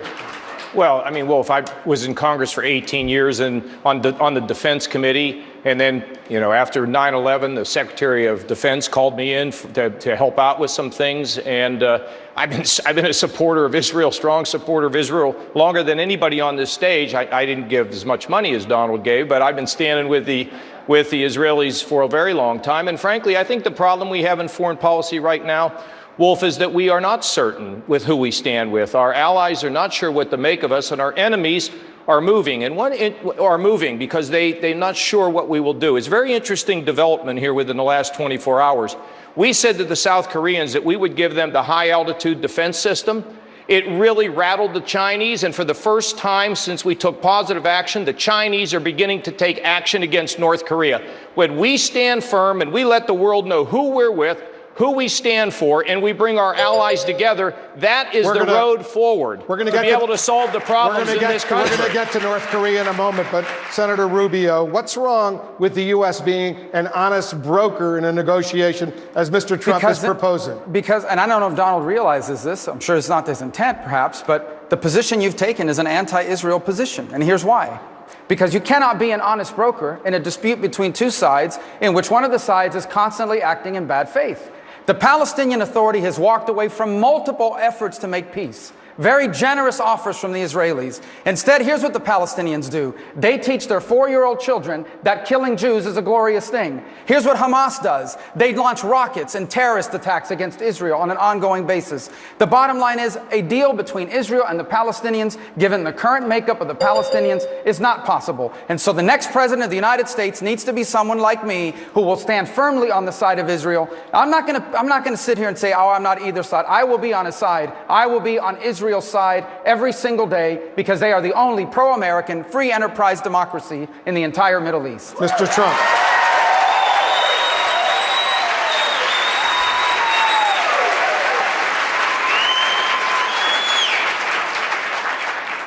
I'm a negotiator. I've done very well over the years through negotiation. It's very important that we do that. In all fairness, Marco is not a negotiator. I watched him melt down, and I'll tell you, it was one of the saddest things I've ever seen. He's not going down. He thinks the Palestinian is a real estate deal. And these people may even be tougher than Chris Christie, okay? The Palestinians are not a real estate deal, Donald. Okay, no. A deal, they're not a real estate deal. Is a deal. Let me tell you, a deal is not a deal when you're dealing with terrorists. Have you ever negotiated with terrorists? You are not a negotiator. You are not a negotiator. And with your thinking, you will never You will never agree. bring peace. You will never bring peace. Donald might be able to build I wanna be condos in the able- Palestinian Excuse areas, me. but he's not going to. This is Excuse not a me, real I estate wanna deal. be able to bring Senator. peace. He will never be able to do it. I think I may be able to do it, although I will say this, probably the toughest deal of any kind is that particular deal. Let's move on and talk about North Korea. You raised it, Governor Kasich.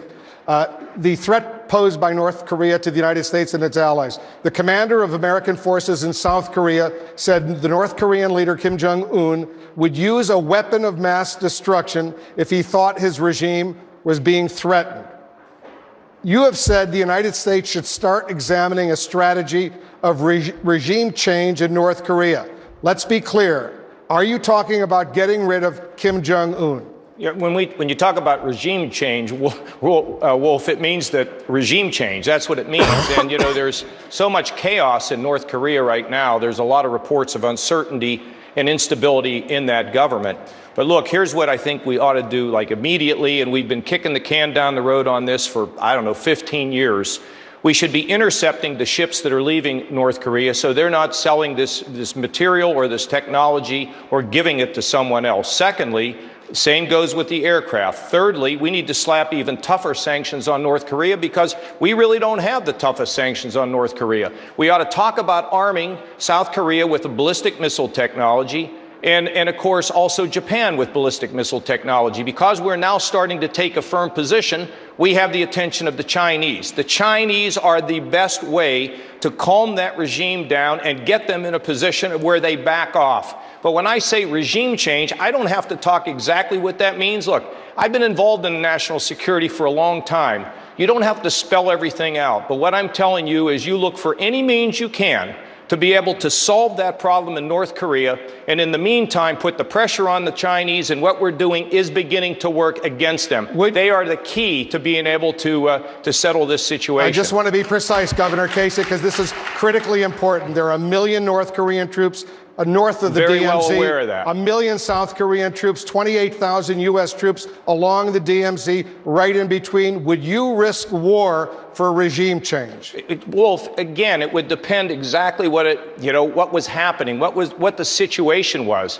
But if there was an opportunity to remove the leader of North Korea and create stability, because I'll tell you, you keep kicking the can down the road, we're going to face this sooner or later. But in the meantime, I'm also aware of the fact there's 10 million people living in Seoul. So you don't just run around making charges. I have put it on the table that I would love to see regime change in North Korea. Now, perhaps the Chinese can actually accomplish that with this man who is now currently the leader. But the fact is we have to bring everything to bear. We have to be firm, and we've got to unite those people in that part of the world to stand firmly against North Korea and make sure we have the ballistic missile technology to defend ourselves. Mr. Trump. One thing I'd like to add to what the governor is saying, I think that we are now in a position, we owe $19 trillion because of the horrible omnibus budget that was approved 6 weeks ago. It's going to be $21 trillion. We can no longer defend all of these countries, Japan, Germany, South Korea. You order televisions, you order almost anything, you're getting it from these countries, whether it's a Mercedes-Benz or whether it's an air conditioning unit. They're coming out of these countries. They are making a fortune. Saudi Arabia, we are defending Saudi Arabia. Before the oil went down, now they're making less, but they're making plenty. They were making $1 billion a day. We defend all of these countries for peanuts. You talk about budgets. We have to start getting reimbursed for taking care of the military services for all of these countries. And Wolf, hold on. Dr. Carson, Dr. Carson. Hey, Wolf, let me just say this because he mentioned this. Look, we're all in agreement that the Japanese need to do more. We're all in agreement that the Europeans need to do more. But I hate to just tell everybody we are the leader of the world and we should put the pressure on them to do their job. No, there is no question about it. But at the same time, we also have to rebuild the military. Look, I have a balanced budget plan that cuts taxes, reforms regulations, but also builds the military, puts $100 billion more in defense. We need to rebuild our defenses. But I must also tell you, as a longtime reformer of the Pentagon, we must reform that building. We can't have a weapon system take 22.5 years. We have 800,000 bureaucrats working for DOD, performing bureaucratic functions when we ought to be putting these resources into strengthening the military. So we can do it all. Dr. Carson, we can do it all. How would you deal with North Korea? Okay, well, first of all, people say that I whine a lot because I don't get time. I'm going to whine because I didn't get asked about taxes. I didn't get asked about Israel. Hugh, you said you're going to be fair to everybody. You didn't ask me about taxes. I had something to say about that. Now, go ahead. This is your moment. Okay. We have a system of taxation in this country that is horribly wrong. You know, I never had an audit until I spoke at the National Prayer Breakfast. And then all of a sudden, they came in, they said, we just want to look at your real estate dealings. And then they didn't find anything. So they said, let's look at the whole year. And they didn't find anything. So they said, let's look at the next year and the next year. And they didn't find anything, and they won't find anything because I'm a very honest person. But the fact of the matter is the IRS is not honest, and we need to get rid of them.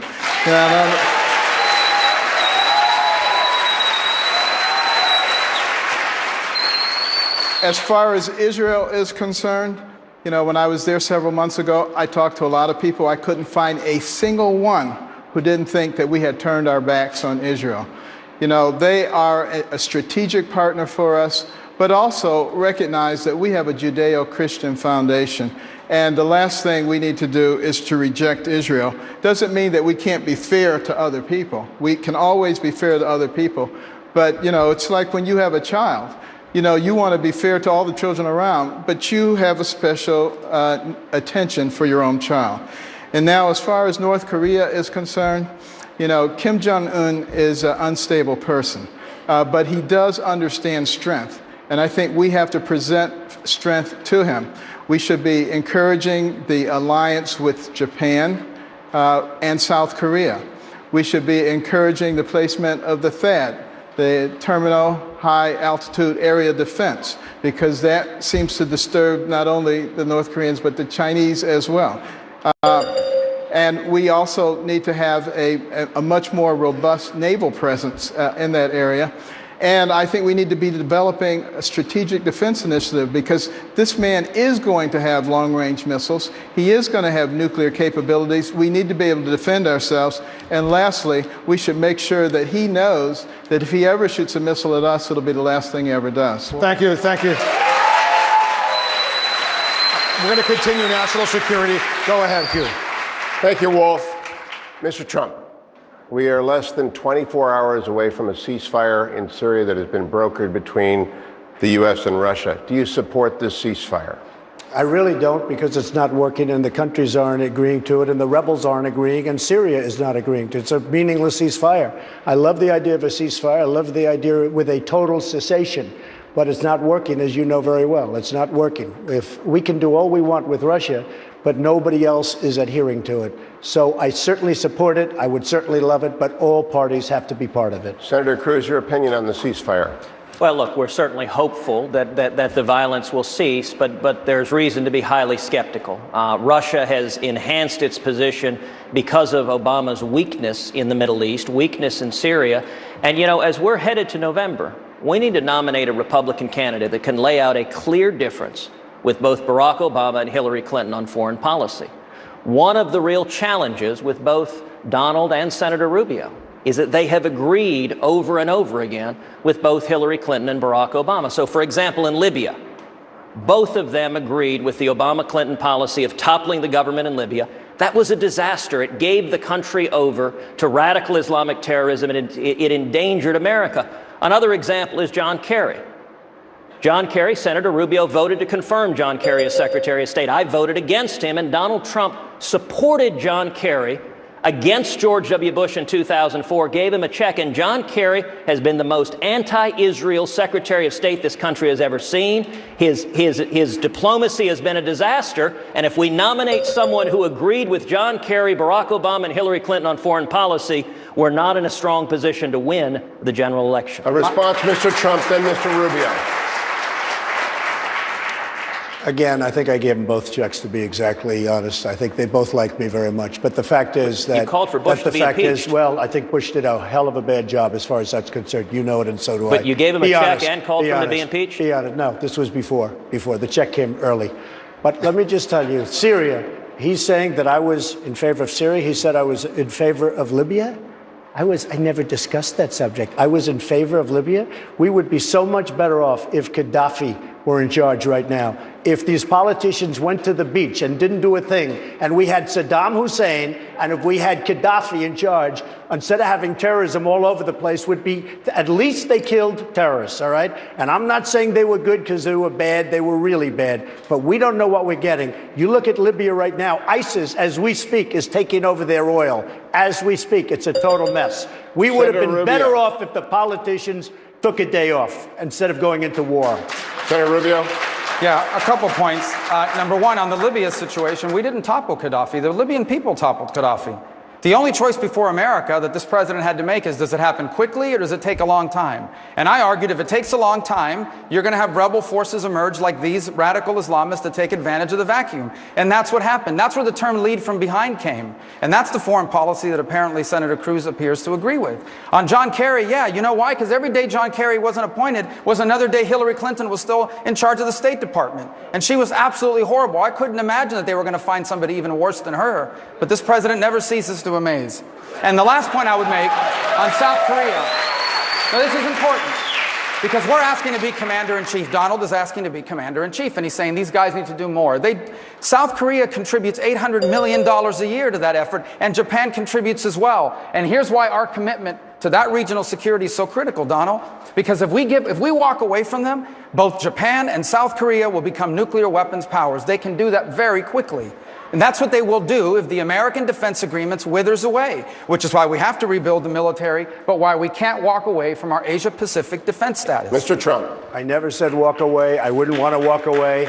I want them to pay us much more money. We cannot afford to subsidize a lot. I'll negotiate a lot more money than you'll ever get. But as far as John Kerry is concerned, there has been no tougher critic of this man. I think he negotiated one of the worst deals in the history of our country, the Iran deal, where they get their $150 billion and all of the other things that take place. It is a disaster for this country. And speaking of Israel, it's a disaster for Israel.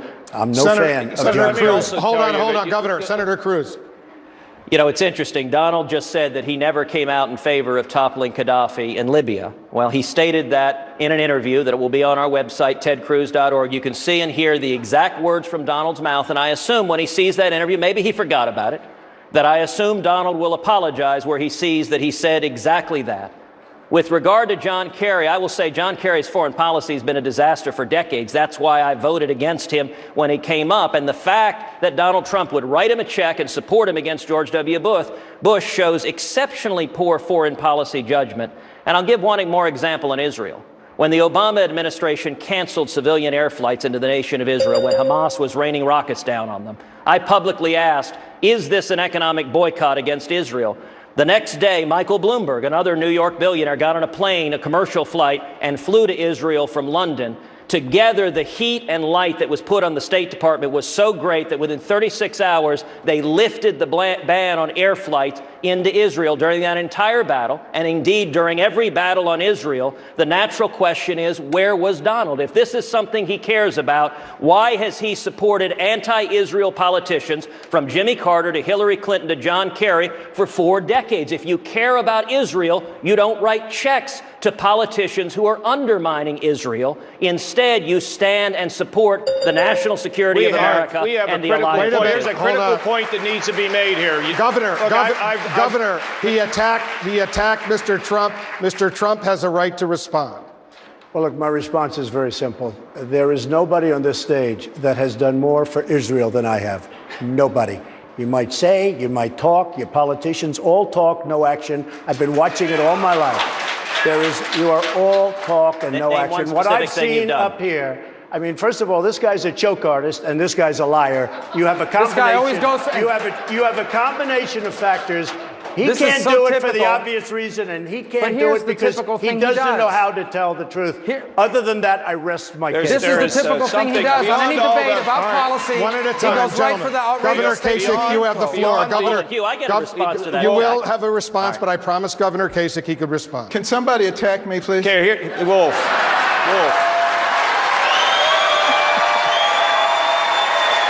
There's something I want to point out something here today that it's so critically important, and about how the Obama administration has really done such a ridiculous, feckless job here in foreign policy. First of all, we should have been supporting the rebels long ago. They could have taken Assad out, and because we did nothing, the Russians are now in, and they're sitting in the catbird seat. We should have been helping them. I'm thankful that the aid trucks are finally getting into Syria, but the fact is, had we acted, we would have solved that problem. Now let's talk about Libya. Libya didn't go down because it was some people revolution. Hillary Clinton, Samantha Power, and all these other people convinced the president to undermine Gaddafi. They undermined him, and now they have created a cesspool in Libya. And let me just say to you, we have ISIS beginning to get a foothold in Libya. We're going to have to deal with it. There are not many major cities in Libya. They're on the coast. It's desert, but it's a problem. Then we have ISIS in Syria, and we have ISIS in Iraq. Because this administration has not had a strong and firm foreign policy, we are going to inherit. One of us here is going to inherit a total mess, All right. and we're going to have to work our way out of it, including Let's the continue. need to arm the Ukrainians. They have been ignored, and we need to help them as well and assert ourselves as America. Let's continue the questioning on ISIS. Maria. Hold on, Wolf. You said I got a response. You'll have a chance. Maria will pick up the He called question. me a liar. You're saying I can't respond to being called a liar? Go ahead and respond. You know, what we're seeing with Donald is actually the pattern of Washington, the pattern of Washington deal makers, which is they make promises, they break their words, and then when anyone calls them on it, they call you a liar. And so that's Donald's pattern over and over again. He said, for example, 7 months ago, this is Donald speaking, quote, I, Donald Trump, was a member of the establishment. There's a reason Harry Reid thinks he's the best Republican up here. There's a reason Jimmy Carter said he would support Donald Trump over me, because he said Donald Trump is malleable. He has no fixed set of beliefs, whereas Ted Cruz is not malleable. And every time anyone points at Donald's actual record, what he said on national television, Donald yells liar. Let me tell you something. Falsely accusing someone of lying is itself a lie, and it's something Donald does daily. Go ahead, Mr. Trump. I watched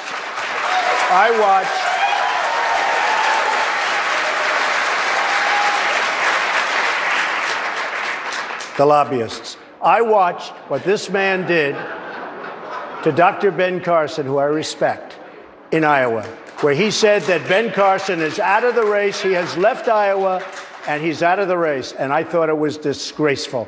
And got a lot of votes because of that. A lot of votes took him away from Ben Carson. I watched that. Probably took him away from me, too. But I watched it. I also watched where he did a form that looked like it came right out of a government agency. And it said on top, voter violation.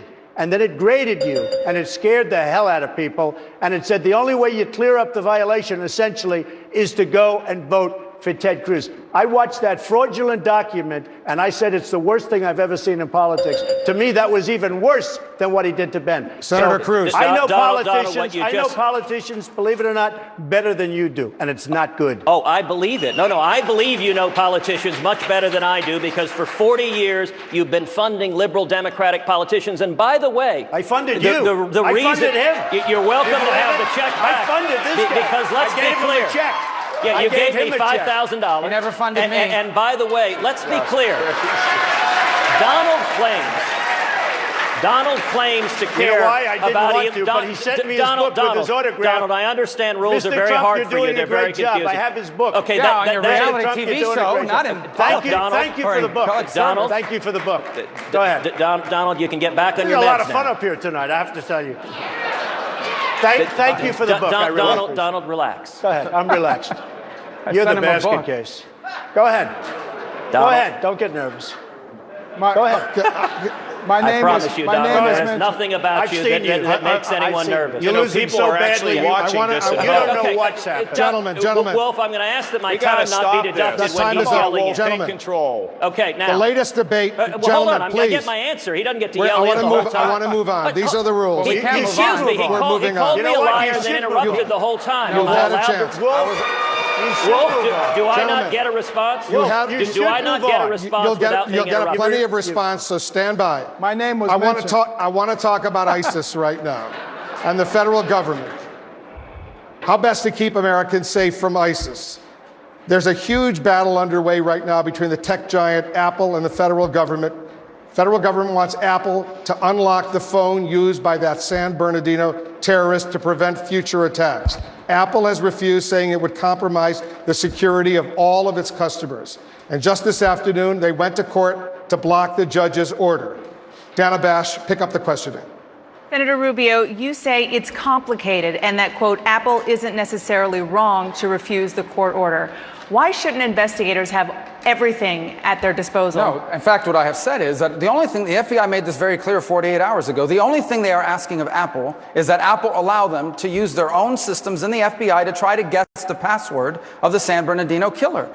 The Apple initially came out saying we're being ordered to create a backdoor to an encryption device. That is not accurate. The only thing they're being asked to do, and the FBI made this very clear about 48 hours ago, is allow us disable the self-destruct mode that's in the Apple phone so that we can try to guess using our own systems what the password of this killer was. And I think they should comply with that. That's all they're asking for. They are not asking for Apple to create a backdoor to encryption. So just to be clear, you did say on CNN a couple of weeks ago, this is a complicated issue. Apple is not necessarily wrong here. Because at the time, Apple was portraying that the court order was to create a backdoor to an encryption device. Just to be clear, if you are president, would you instruct your Justice Department to force Apple to comply or not? To comply with an order that says that they have to allow the FBI the opportunity to try to guess the password? Correct. Absolutely. That Apple phone didn't even belong to the killer. It belonged to the killer's employee, who have agreed to allow them to try to do this. That is all they're asking them to do, is to disable the self-destruct mode or the auto erase mode on one phone in the entire world. But Apple doesn't want to do it because they think it hurts their brand. Well, let me tell you, their brand is not superior to the national security of the United States of America. Senator Cruz, Apple CEO Tim Cook says this would be bad for America. Where do you stand? National security or personal privacy? Well, as you know, at that same CNN forum, both Marco and I were asked this question. His answer, he was on both sides of the fence. He's now agreeing with me, and so I'm glad. What I said is, yes, Apple should be forced to comply with this court order. Why? Because under the Fourth Amendment, a search and seizure is reasonable if it has judicial authorization and probable cause. In this instance, the order is not put a backdoor in everyone's cell phone. If that was the order, that order would be problematic because it would compromise security and safety for everyone. I would agree with Apple on that broad policy question, but on the question of unlocking this cell phone of a terrorist, we should enforce the court order and find out everyone that terrorist in San Bernardino talked to on the phone, texted with, emailed, and absolutely Apple doesn't have a right to defy a valid court order in a terrorism investigation. Dr. Carson, Tim Cook, again, the CEO of Apple, says that this would be bad for America. What do you think? I think allowing terrorists to get away with things is bad for America. You know, we have a Constitution, we have the Fourth Amendment. It guards us against illegal and unreasonable search and seizure. But we have mechanisms in place with the judicial system that will allow us to gain material that is necessary to benefit the nation as a whole or the community as a whole. And that's why we have FISA courts and things of that nature. So absolutely, I would expect Apple to comply with the court order. If they don't comply with that, you're encouraging chaos in our system. Mr. Trump. Well, I want to weigh in on this, please. I want to just tell you that the problem is not right now between the administration and Apple. You know what the problem is? Where's the president been? You sit down in a back room and you sit down with the parties and you get this worked out. You don't litigate this on the front page of the New York Times where everybody in the world is reading about their dirty laundry out here. The President of the United States should be convening a meeting, should have convened a meeting with Apple and our security forces. And then you know what you do when you're the president? You lock the door. And you say you're not coming out till you reach an agreement that both gives the security people what they need and protects the rights of Americans. This is a failure of his leadership to get this done as an executive should be doing it. And I'll tell you, that's why you want a governor. I do this all the time. And we reach agreements all the time because in the executive, you've got to solve problems instead of fighting on the front page of the newspaper. Thank you, Governor. Thank you. Mr. Trump, you have been very vocal about securing the Mexican border, but ISIS has called upon its supporters to conduct attacks in our neighbor to the north, Canada.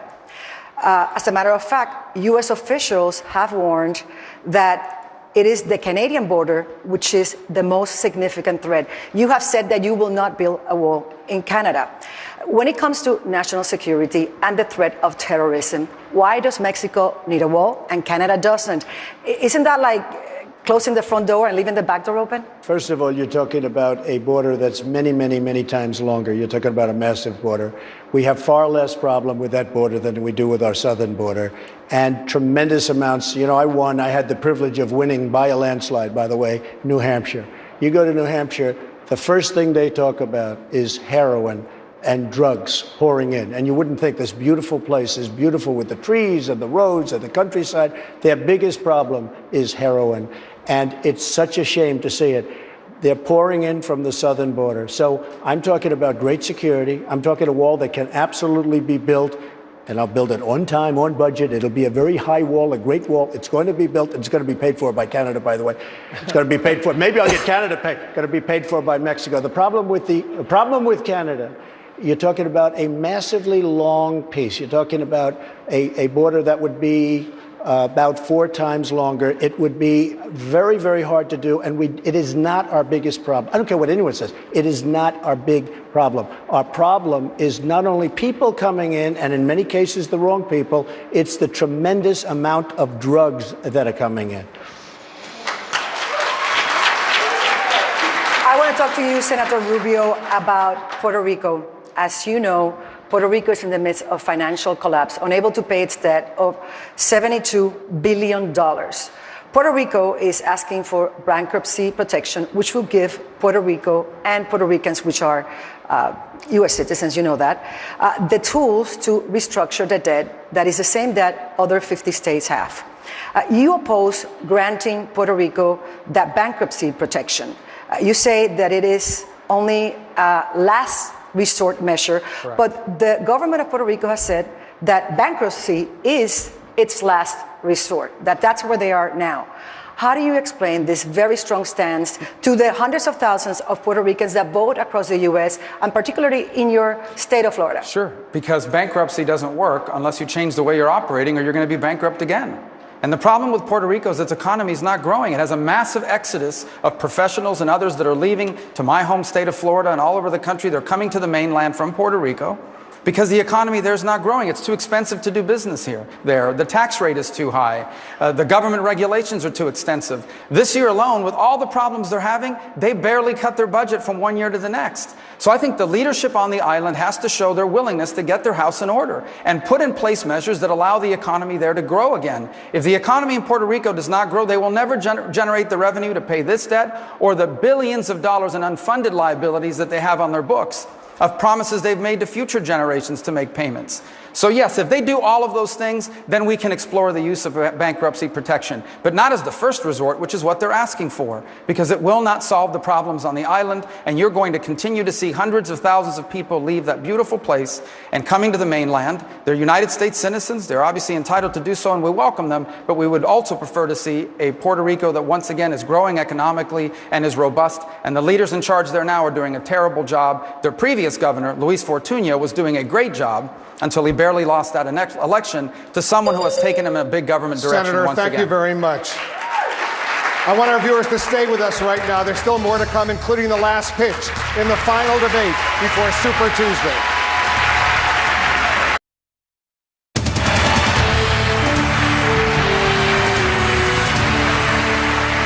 Welcome back to the University of Houston. It's time now for closing statements. All of you will have 30 seconds. Dr. Carson, we'll start with you.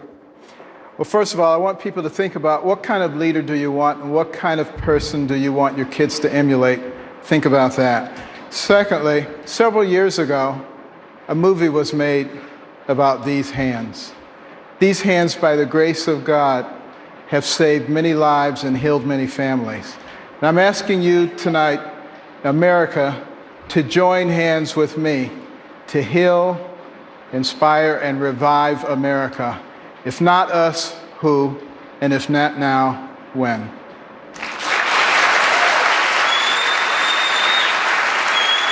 Governor Kasich. Well, the last USA Today poll had me beating Hillary Clinton by 11 points, more than anybody on this stage. Secondly, I hope you saw tonight that executive experience really matters. It matters in terms of growing our economy, balancing budgets, cutting taxes, reforming regulations. I've done it in Washington, I've done it in Ohio, and I can go back to Washington and do it again.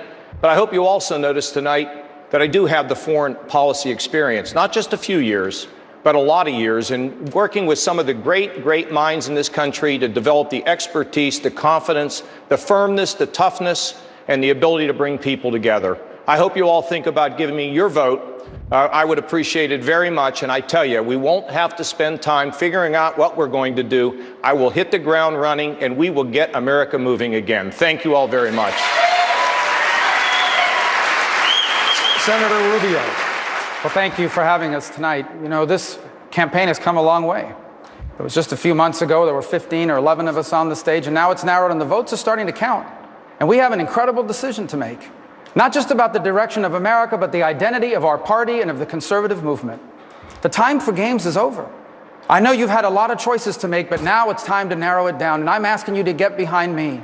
Go on my website and join our effort, MarcoRubio.com, so we can bring an end to the silliness, this looniness, and once again re-embrace all the things that made America and the Republican Party the bearer of the conservative movement in this country.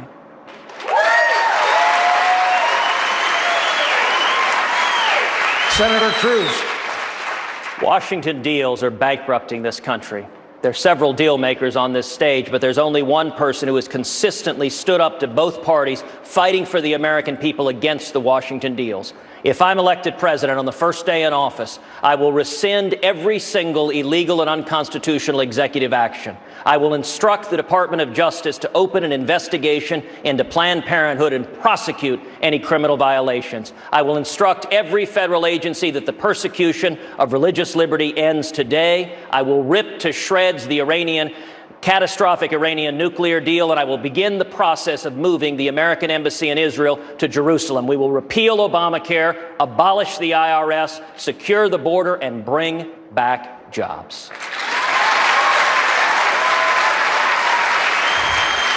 Mr. Trump. Thank you. Nobody knows politicians better than I do.